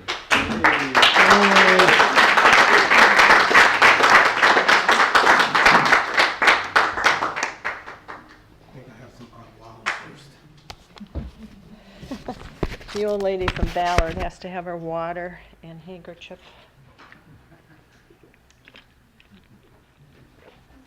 Did you bring the old lady with you? Aw, you're so sweet.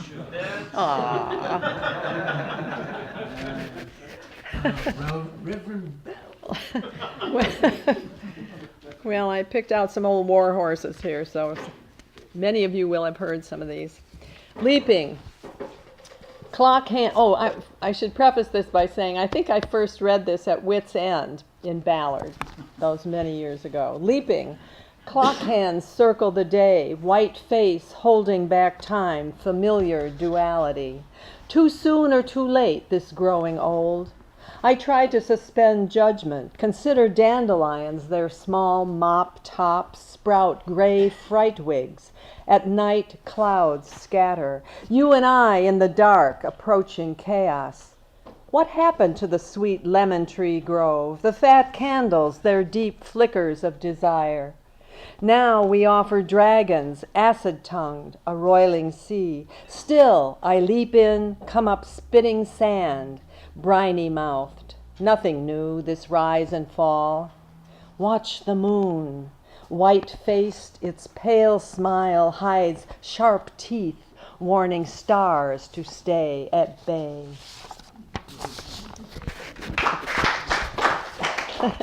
Time passages. I believe that inside every older person is a younger person wondering what happened. Wondering about teeth now discolored and decaying, about skin drying out and wrinkling, about memory fading. Even outside our corporeal beings, we witness change. Buildings implode, monuments crumble, or whole cities spring up and roads appear in a dense forest.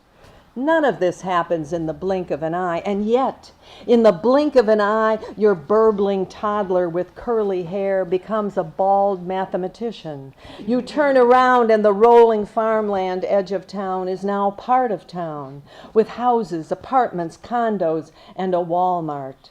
One morning, without warning, your grandmother stares back from the mirror and you wonder what happened.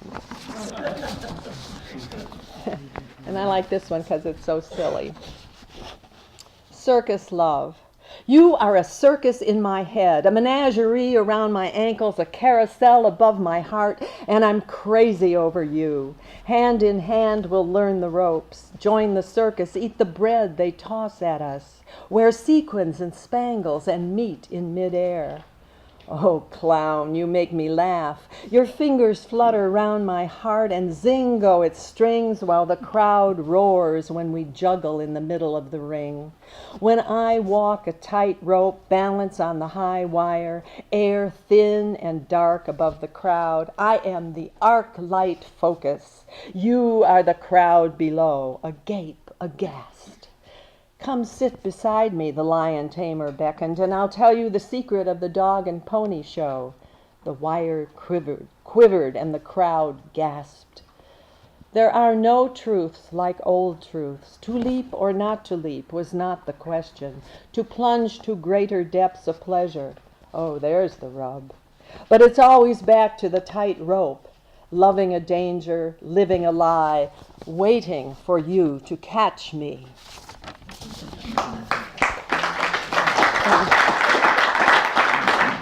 This is about writing poetry.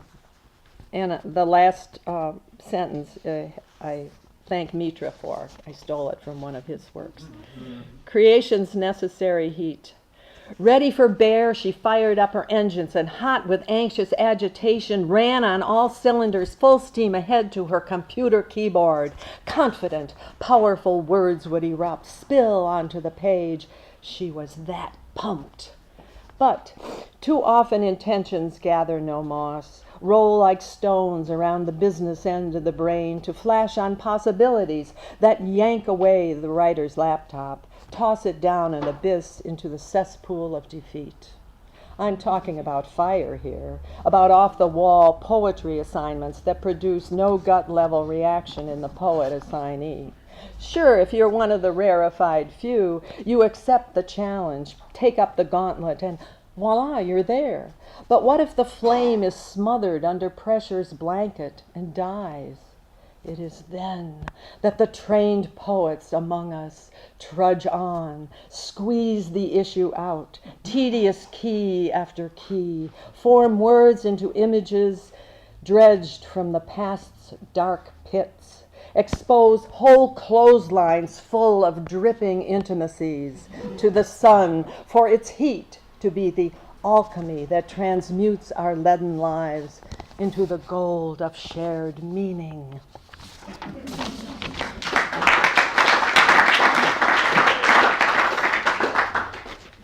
Do I dare to eat? A childhood shoo-in for the Clean Plate Club, I never had to be reminded of the starving to finish my food. But now eating requires thought. The food, possibly dangerous, high fructose corn syrup, chemical toxins, unnatural hormones, the wrong kind of fat. We're urged to eat low on the food chain, get the right veggie mix for the maximum protein, consider animal rights, farm labor issues, agribusiness greed, global distribution, and the quantity of grain it takes to grow a steak. Even something simple, say a head of lettuce or an apple, must bear scrutiny. Where did it grow and how? Who picked it and under what conditions? How did it get to the local store? If I decide to grow my own and be self-sustaining, where would I stand on the heirloom versus hybrid seed line in the sand? How dare I eat any food so laced with oppression, all that poison? Okay.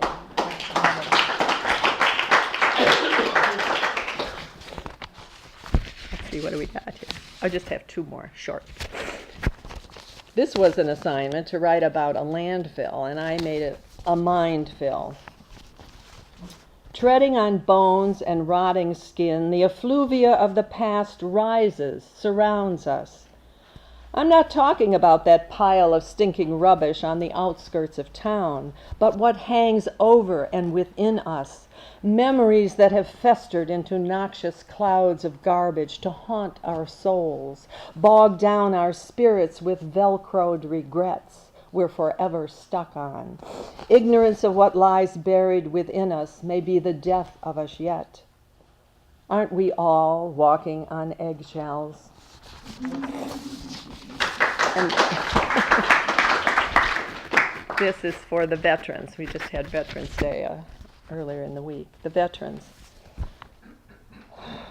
Incessantly they gabbled on about Vietnam, Nicaragua, Kuwait, Iraq, the action they'd seen, the jungle, the heat, the sand, stagnant water, the gunfire and Agent Orange, the machetes and the vomit, billowing fire, thick black smoke, the car bombs and the blood, the getting in by army chopper, the struggle to get out. Yeah, that struggle to get out. Still struggling to get out. Thank you.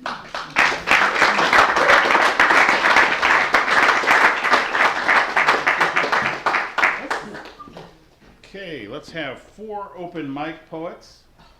And please keep it to about 3 minutes. Michael Shine.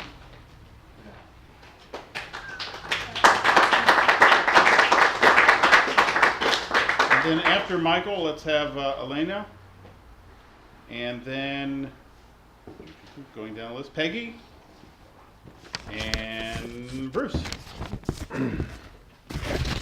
Thank you, Chris. I hope you like this poem. The killer poet likes like buttons.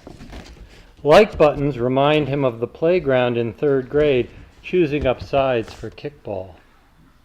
The killer poet would like some don't like buttons. The killer poet doesn't like beats, doesn't like Lutherans, but he does like pushing other people's buttons. He likes the Grim Reaper, rebrands him the likable Reaper, sticks a like button on his scythe. The killer poet likes Gilbert Gottfried, Mother Teresa, prostate cancer, and Mick, who is like a rolling stone. He favors a genetically engineered like button in every newborn's belly button. He likes the trail of tears and Cheerios. He likes similes like smiles. He likes emoticons and QR codes. He likes Ike. He likes slogans like America, like it or leave it. He is like an American teen who likes shit. He likes his First Amendment right to likable speech, like how he likes Jesus. The killer poet is like us, created in the image of the God we like. Even if he hates it, now he can like it too. A cognitive dissonance like Nirvana. The killer poet likes his Smells Like Teen Spirit ringtone. Like is not like, which alters when it alteration finds. All you need is like.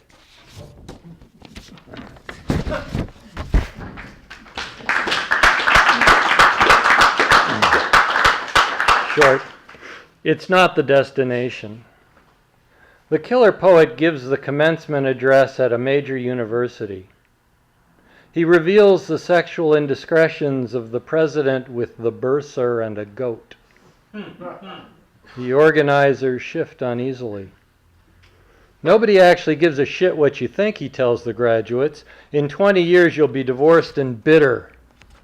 Blinded and screaming, the graduates run from the hall to write poetry.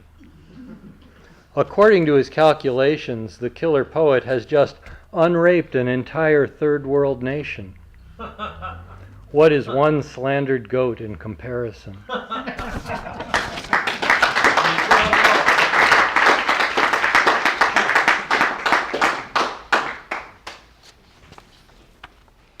Hi. Last month I read something from an hour-long epic poem that I have been working on for a while about 3 dragons.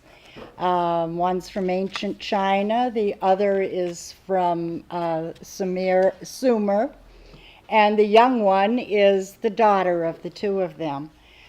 Zamira is the daughter, Jasmina is the mother, and this is where the young daughter really pushes because she learns she loves to belly dance. This is from Zamira, the dragon who wanted to belly dance. When they glide over distant lands, Zamira lags far back. Suspended soundlessly above, she loves to hear each language as it sounds and longs to speak in each of them, to hear their music on her tongue. She aches to taste the different smells she breathes while flying overhead. Over certain places as they cross the world, something strange occurs. A type of music filters up that fills her heart with happiness and yet leaves her body full of longing. The sounds from instruments she's sure she's never seen or heard before resonate within her. She strains to move with the elusive rhythms, but can't. Something in the music calls to her, as if a language she once spoke, warm and waiting to be found again. Jasmina senses this, for her own heart has felt the pull of music. No, the pull of dance inspired by music throughout her life. This music slipping from below that tugged upon her child was the same that touched Jasmina deeply all her life. From childhood on, she was aware its sublime pull was always there as she watched the temple dancers greedily. And yet she sat unmoving, a regal look upon her face. The closest she could get to dance was when she closed her eyes and then imagined she could move as she saw the others do. This she'd told to no one. From her observations of the world since she had married, Jasmina knew the music slipping from below was special to the region where she grew. The dances simply storytelling celebrations practiced by the humans. Did other dragon mothers feel as she? Did dance consume their thoughts and bodies whenever there was music? Would she ask them? Was it something she might do in time? The story continues on, and Jasmina eventually does learn how to belly dance with a bunch of Bedouins in the middle of the desert. It's a wonderful, I love the story, I'm sorry.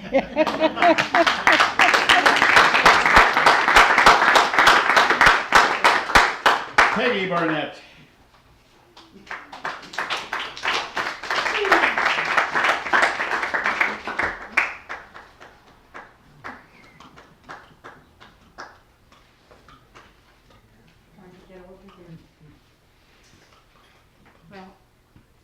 Can't believe we're going from dragons to unicorns.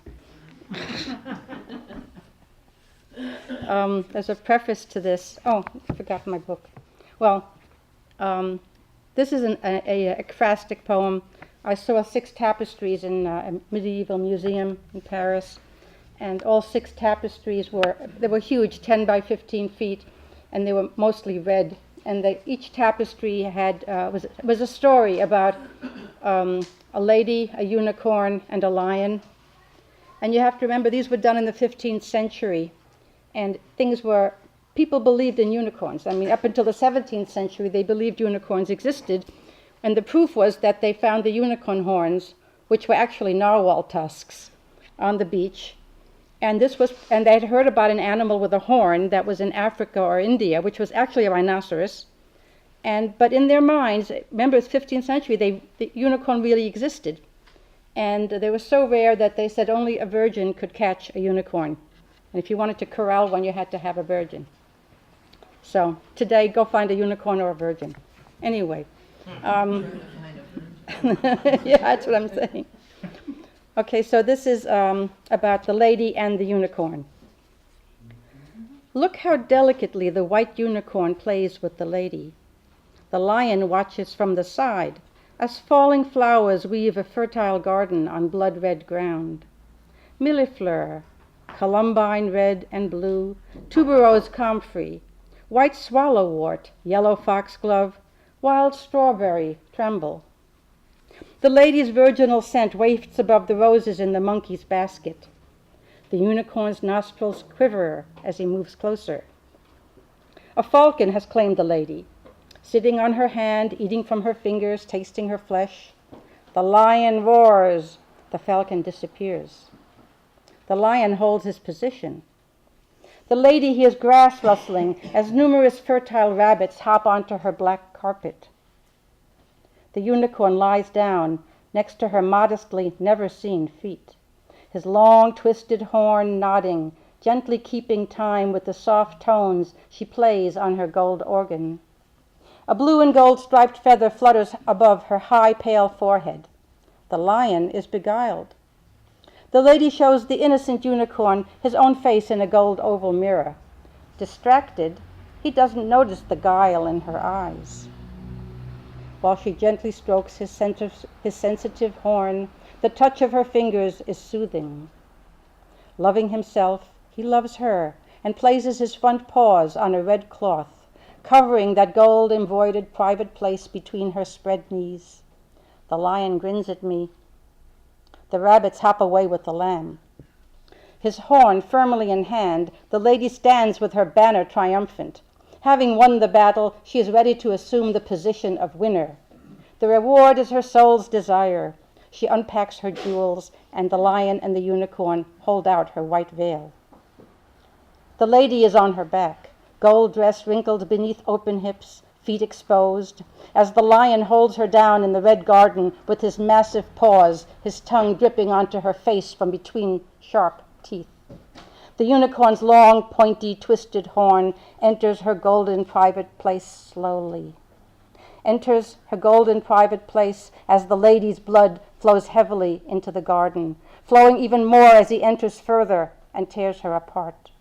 The flowers are turning red. Yellow hair streams down, half covering a dead rabbit. The yet uneaten roasted lamb, legs in the air, sits on an oval platter to the right. She had no idea. That last tapestry is missing, burned after the wedding.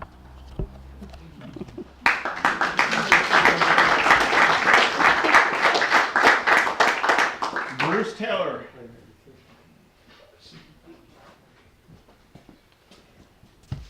Continuing the recent theme of animals, thought I'd present a little thing here that I found not too long ago about some beasts that I think we're familiar with. You know, the Reagans, the Bushies, the Romneys. And you have to look at Romney and have to wonder how anyone like what he represents could even be considered for the highest office. Had it happened, this poem would apply to him as well. You wonder how it happened. Sticky strand by sticky strand, draped over you, a lie here, unchallenged, a lie there, unreported, underreported, badly reported. Strand by sticky, sticky strand, draped over you, draped over me, covering our ears, our mouths, our eyes, binding our hands, making us individually afraid, and smothering the bonds that make us groups strong, thread, thread, thread by sticky, sticky thread, until too late we see that we're encased. How do you break those sticky strands before they become like an infinite link, an infinite chain?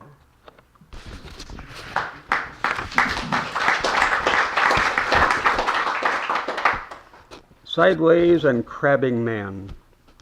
Crabbing man, red as sunburn, just as mean, scuttles across the way, his eyes black as void of space, comes up to you with no grace, demands you give him some sort of face that may make him tolerable to himself, tries to make your opinion something he, as crabbing man, can live with so he can hide from himself for just a moment of your time. Crabbing man can forget his ancient stupidity or vileness or rage that he can't or won't pee out of his soul. Expects you to somehow to nurse into him the milk of you-know-what, or the nectar of the whatevers, to make him a better something, anything than he is right now. Crabbing man pinches with grabbing claws a little you to make him a better he, and having done it, scuttles on his way, forgetting that he is, nonetheless, a crabbing man. A sunburned thing of kelp and rock and lunar tides, destined to sit in salting sea, waiting to dine on you or me.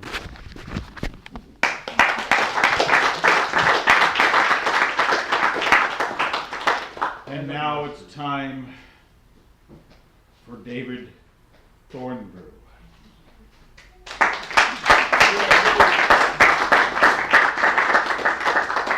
It will be followed by Stephen Roxburgh.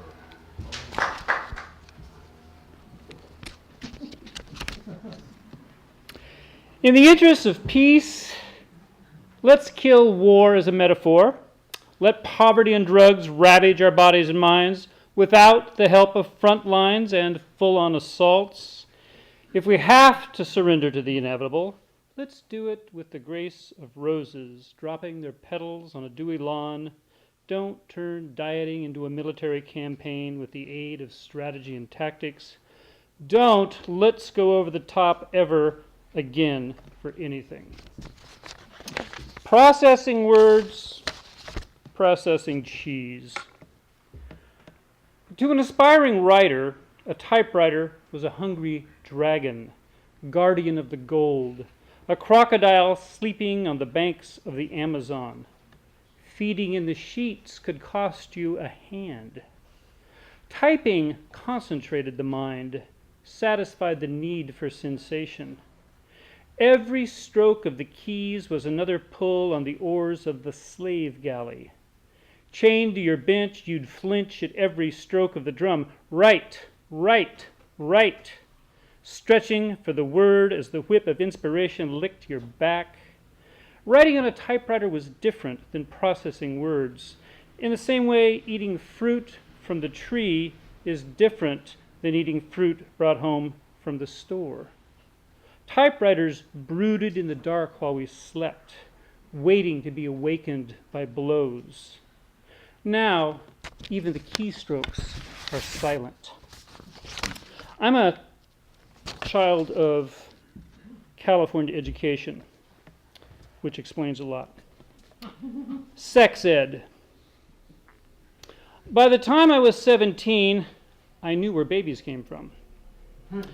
Third period biology class, 4 chairs corralled to Science Island of hard black compound counter, top prickly with Bunsen burners. Me and 3 thoroughbreds in pantyhose, Wendy, Barry Lynn, and Jeannie.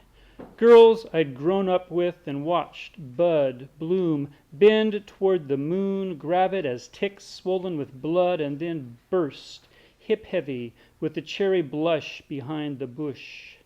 California girls with moon rock eyes, chests repressed by tampon bandoliers. Amazonian vampires pulsing at the blood in my cheeks as we mouthed the words. Fallopian tubes, menstrual cycle, ovaries. Plastic overlays in Bible-thick biology book of the female body from the skeleton up. The hips restrictive gaits compressing our heads to a pass of pain. Overlaid with an outline of the ovaries like 2 secret bays connected by fallopian tubes to the womb.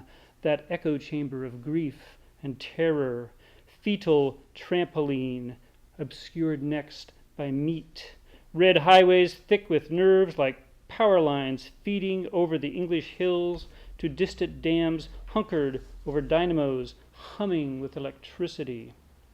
3 of the prettiest girls in California sharpening their incisors on my cheeks they kept red by slapping me one way with jokes about gym class showers, the other with comments about the ways boys walked stiff-legged between classes.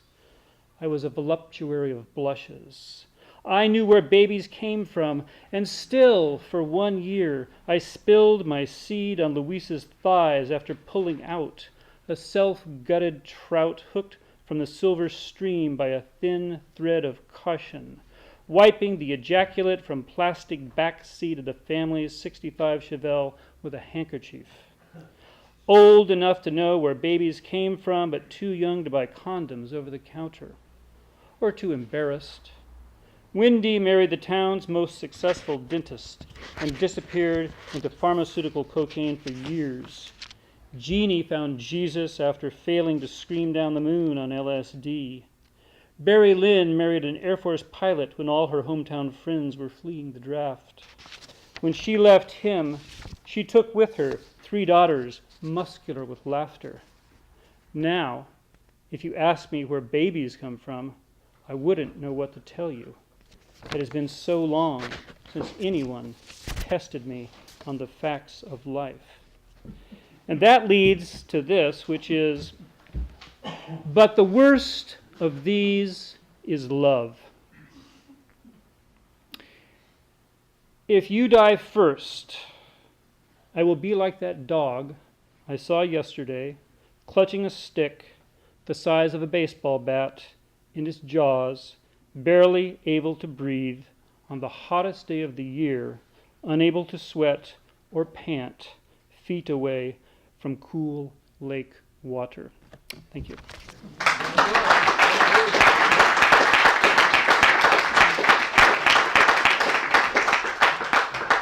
Stephen Roxburgh.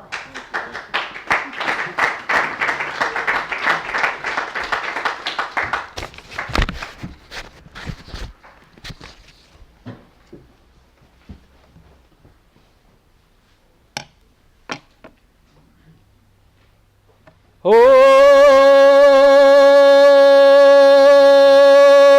dear, oh dear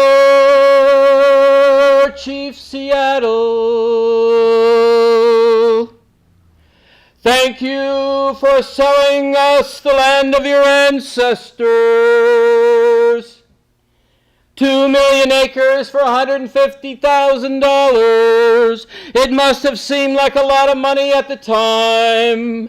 But once you sell out to the white man, you can be sure he'll try to sell you something more.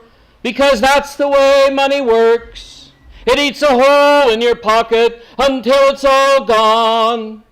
And then it eats a hole in your soul until you've little left but your dignity. And then temptation will try to pry even that from you. But that's the way of the world. Oh dear Chief Seattle, selling your land to the white man was the right thing to do. They would have taken it eventually. At least you made a deal instead of a war you couldn't win. A senseless war that would have wiped out your people and your culture in a few weeks instead of 50 years. Oh dear. And now there's a beautiful city on the shores of your ancestors named after you. I wonder, would you recognize your name on all the signs? Did we get the spelling right? Did you even know how to read your name in English? What kind of paper deal can a man make who doesn't know how to read or write? Oh, dear Chief Seattle. Now there's a beautiful shining city on the land of your ancestors, with many tall buildings like giant termite mounds. They have eaten most of the trees and replaced them with hard black and white trails, never-ending trails, trails that lead to more trails, and you'd go crazy if you tried to follow them all. So that's why the white man who once brought the horse to your shore invented the automobile. So they could chase their tails faster and faster and further until there are so many of them on the main trail at once they can't move, and that they call rush hour.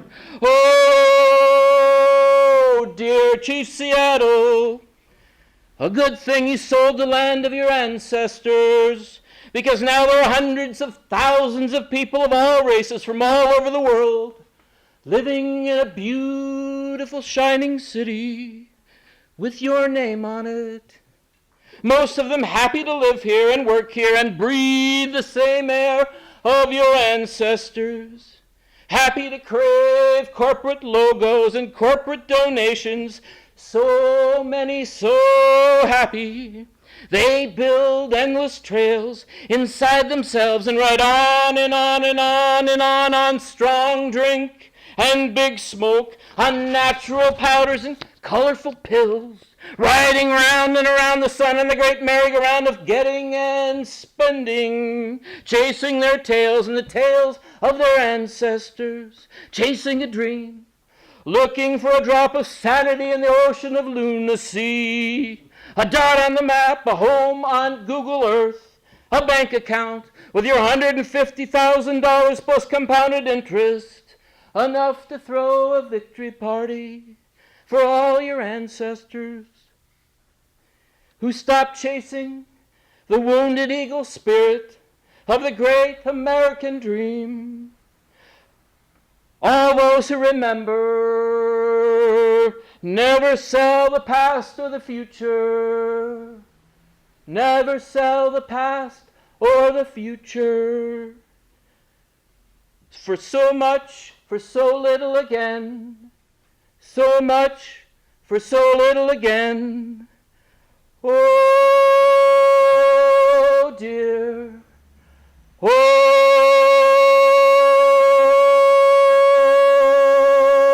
dear, oh dear, Chief Seattle.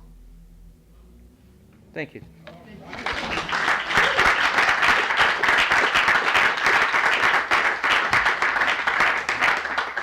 Time for it?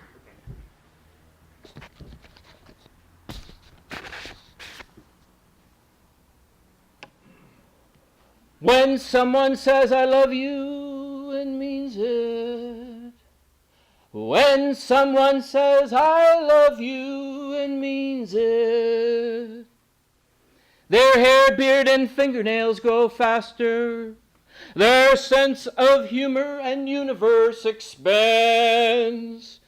Policemen smile at them. Their subatomic vibration flows at a higher frequency, resulting in weight loss, more laughter, heightened intuition, and appetite suppressant. When someone says, I love you and means it, a career in the military is less likely. Poetic inhibitions are reduced. Short flights of fancy likely. The weather improves. Small irritations disappear. Shades of pink and green glow around them. Their shoes stop squeaking. Trees begin to talk to them. When someone says, I love you and means it. Their dreams more vivid, less disturbing. Sleep comes easily. Less is needed. News does not distract. Knowledge loses power. When someone says, I love you and means it. The future is less important. Investments appear ludicrous. Lips swell, eyes dilate, throat chakras open. Creative powers return. Play defeats work. Circulation improves. Their life force is strong and undemanding. Their life force is strong and undemanding. When someone says, I love you and means it. When someone says, I love you and means it. Thanks.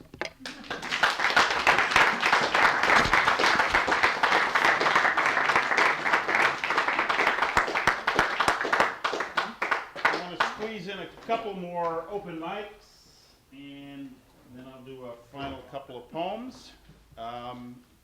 So I apologize for people who are on the list who won't get to read, but let's hear from Larry Christ and then R.D. Shadowbird.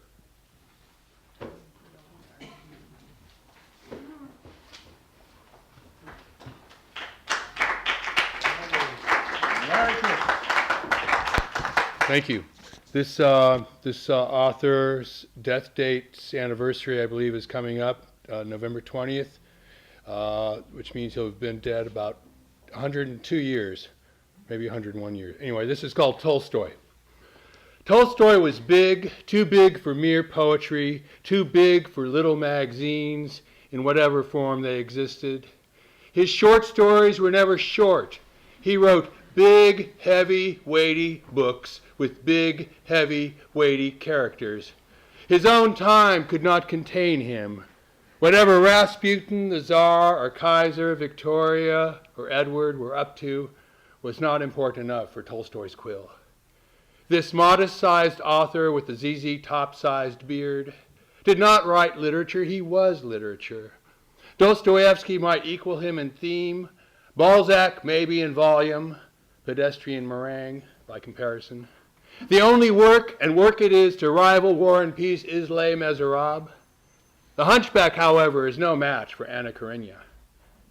Perhaps if Dostoevsky, Balzac, and Hugo jumped Tolstoy in an alley, otherwise Leo kicks everybody's ass. Or to paraphrase a different source, Leo Tolstoy is still big, it's the books that got small.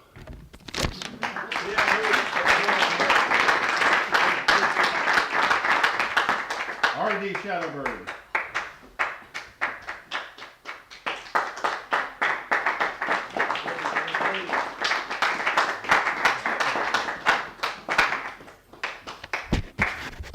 Creativity is, of course, the product of conspiracy.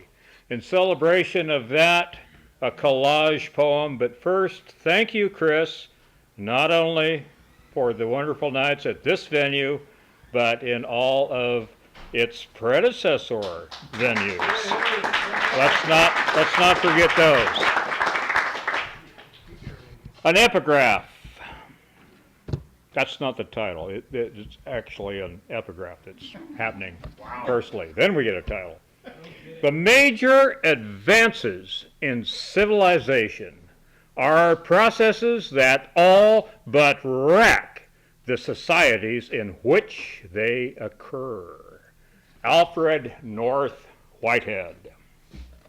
The confluence of Joyce and the Tao in McLuhan, Toronto, 1967, with opening lines of Wordsworth and John Cage riffs.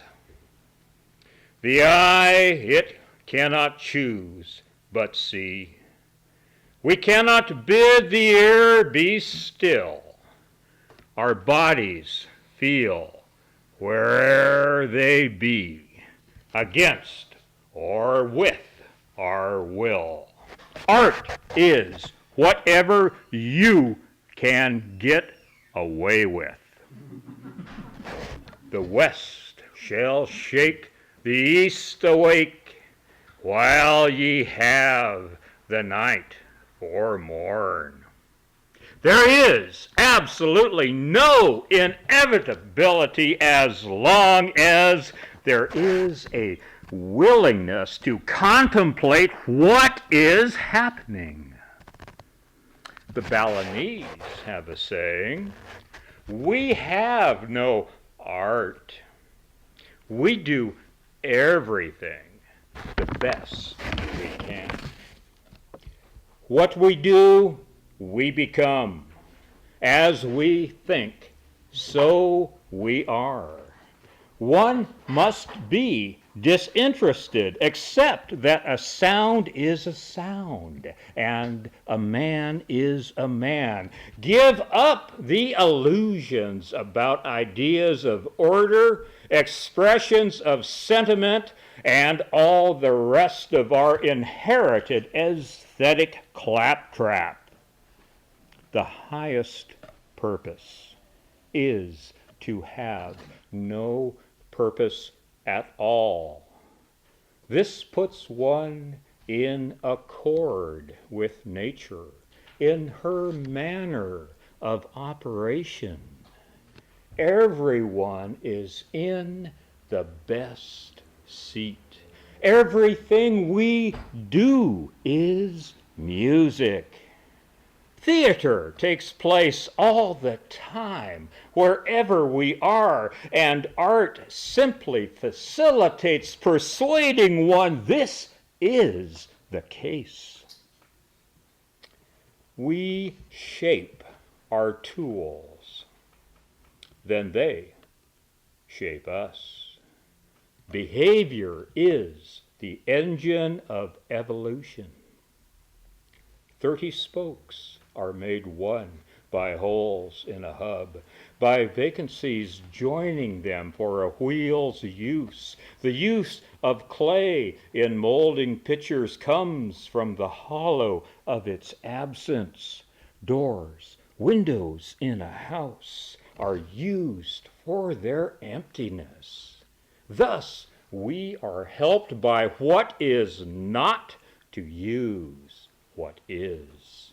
The West shall shake the East awake, while ye have the night for morn. Continue what you are doing and spread joy and revolution.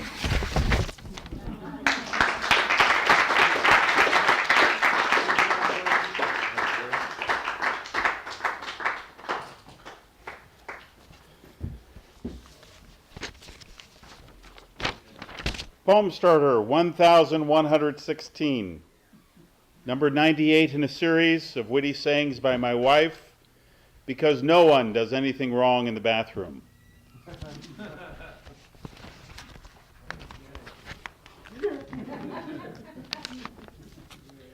This is the third poem that I ever published in the now defunct national magazine called After Dark, approximately 1974. I wrote it in 1972 or 1973.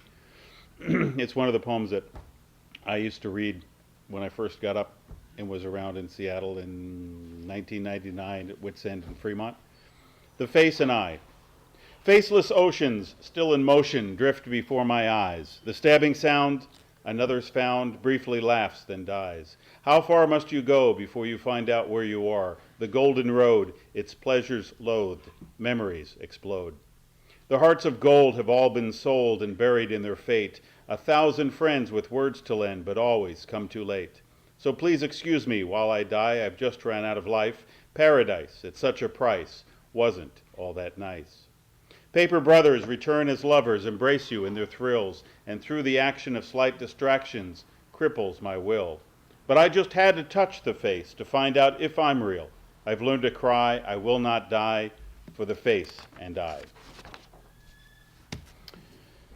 Ode to Bookworm Exchange and neighborhood bookstores for Jim, Katie, Brendan, Nancy, wherever she is. There she is. I'm reading the damn thing again. Ode to Bookworm Exchange. Poets need bookstores like Bookworm Exchange. Quieter places with a space for chairs without baristas noisily grinding coffee, or rowdy drunks demanding more beer and well drinks, where poets can stretch and grow, recite, perform, get ornery, protest, show off, preen, promote, express dangerous ideas, be bitter, cry, shout, be weird, or share their passions for nature, people, life, as an audience listens, ponders ideas, makes connections, and absorbs different perspectives. A place where no one is censored, arrested, or involuntarily committed to an asylum. We need bookstores like Bookworm Exchange, where you might run into a neighbor, acquaintance, or strike up a conversation with a stranger. A place you might quickly dash into to pick up something to read, or spend hours browsing, dreaming, remembering, forgetting, discovering. You can't smell books on the internet. Thumb through them, feel their weight in your hand. You can't see the handwritten comments written in the margins, or read a birthday greeting, or see an author's autograph on the internet. You can't stop on your way to the cash register to look at a book you've never heard of, pick it up from the table, pull it off the shelf, turn its pages, feel its texture. You can't pick up an old friend, a book you once read, nearly forgot, that now brings back a flood of memories. New books have a couple of smells. Old books have many.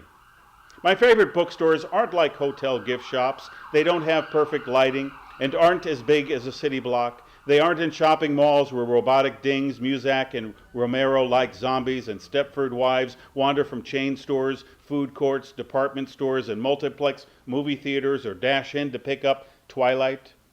We need a bookstore like Bookworm Exchange, owned by a person, not a corporation, who is quirky, not completely polished, older than 22, and loves books, writers, poets, students, and scholars more than money.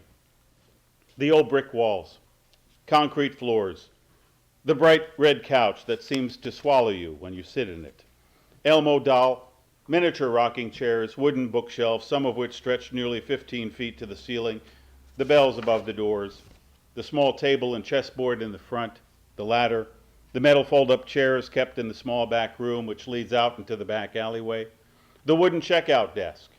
What will happen to these soon-to-be homeless objects?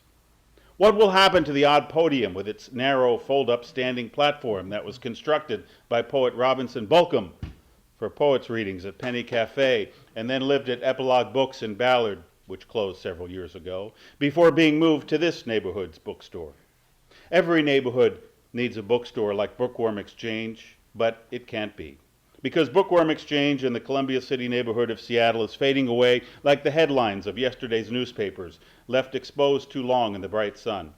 All the poets and writers who resided here, the neighbors, strangers, children, customers who conversed, commented, played, and made noise here, and all the words in all these books, on all these shelves, will not just be resting, waiting, sleeping, quiet, silent, or even neglected, forgotten, or simply ignored. They will be gone. And a designer dress shop will soon take its place.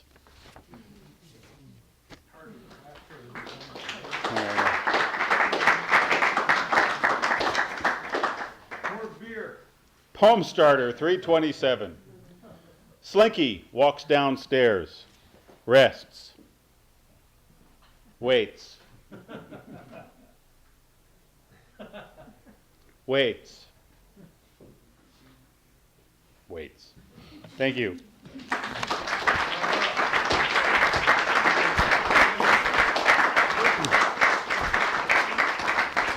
Thank you very much for everyone for coming out tonight and helping me say goodbye to Bookworm Exchange. Appreciate you being here. Maybe fold a few chairs. Be safe. Good night. Happy Thanksgiving. I'm done. Good job. Congratulations.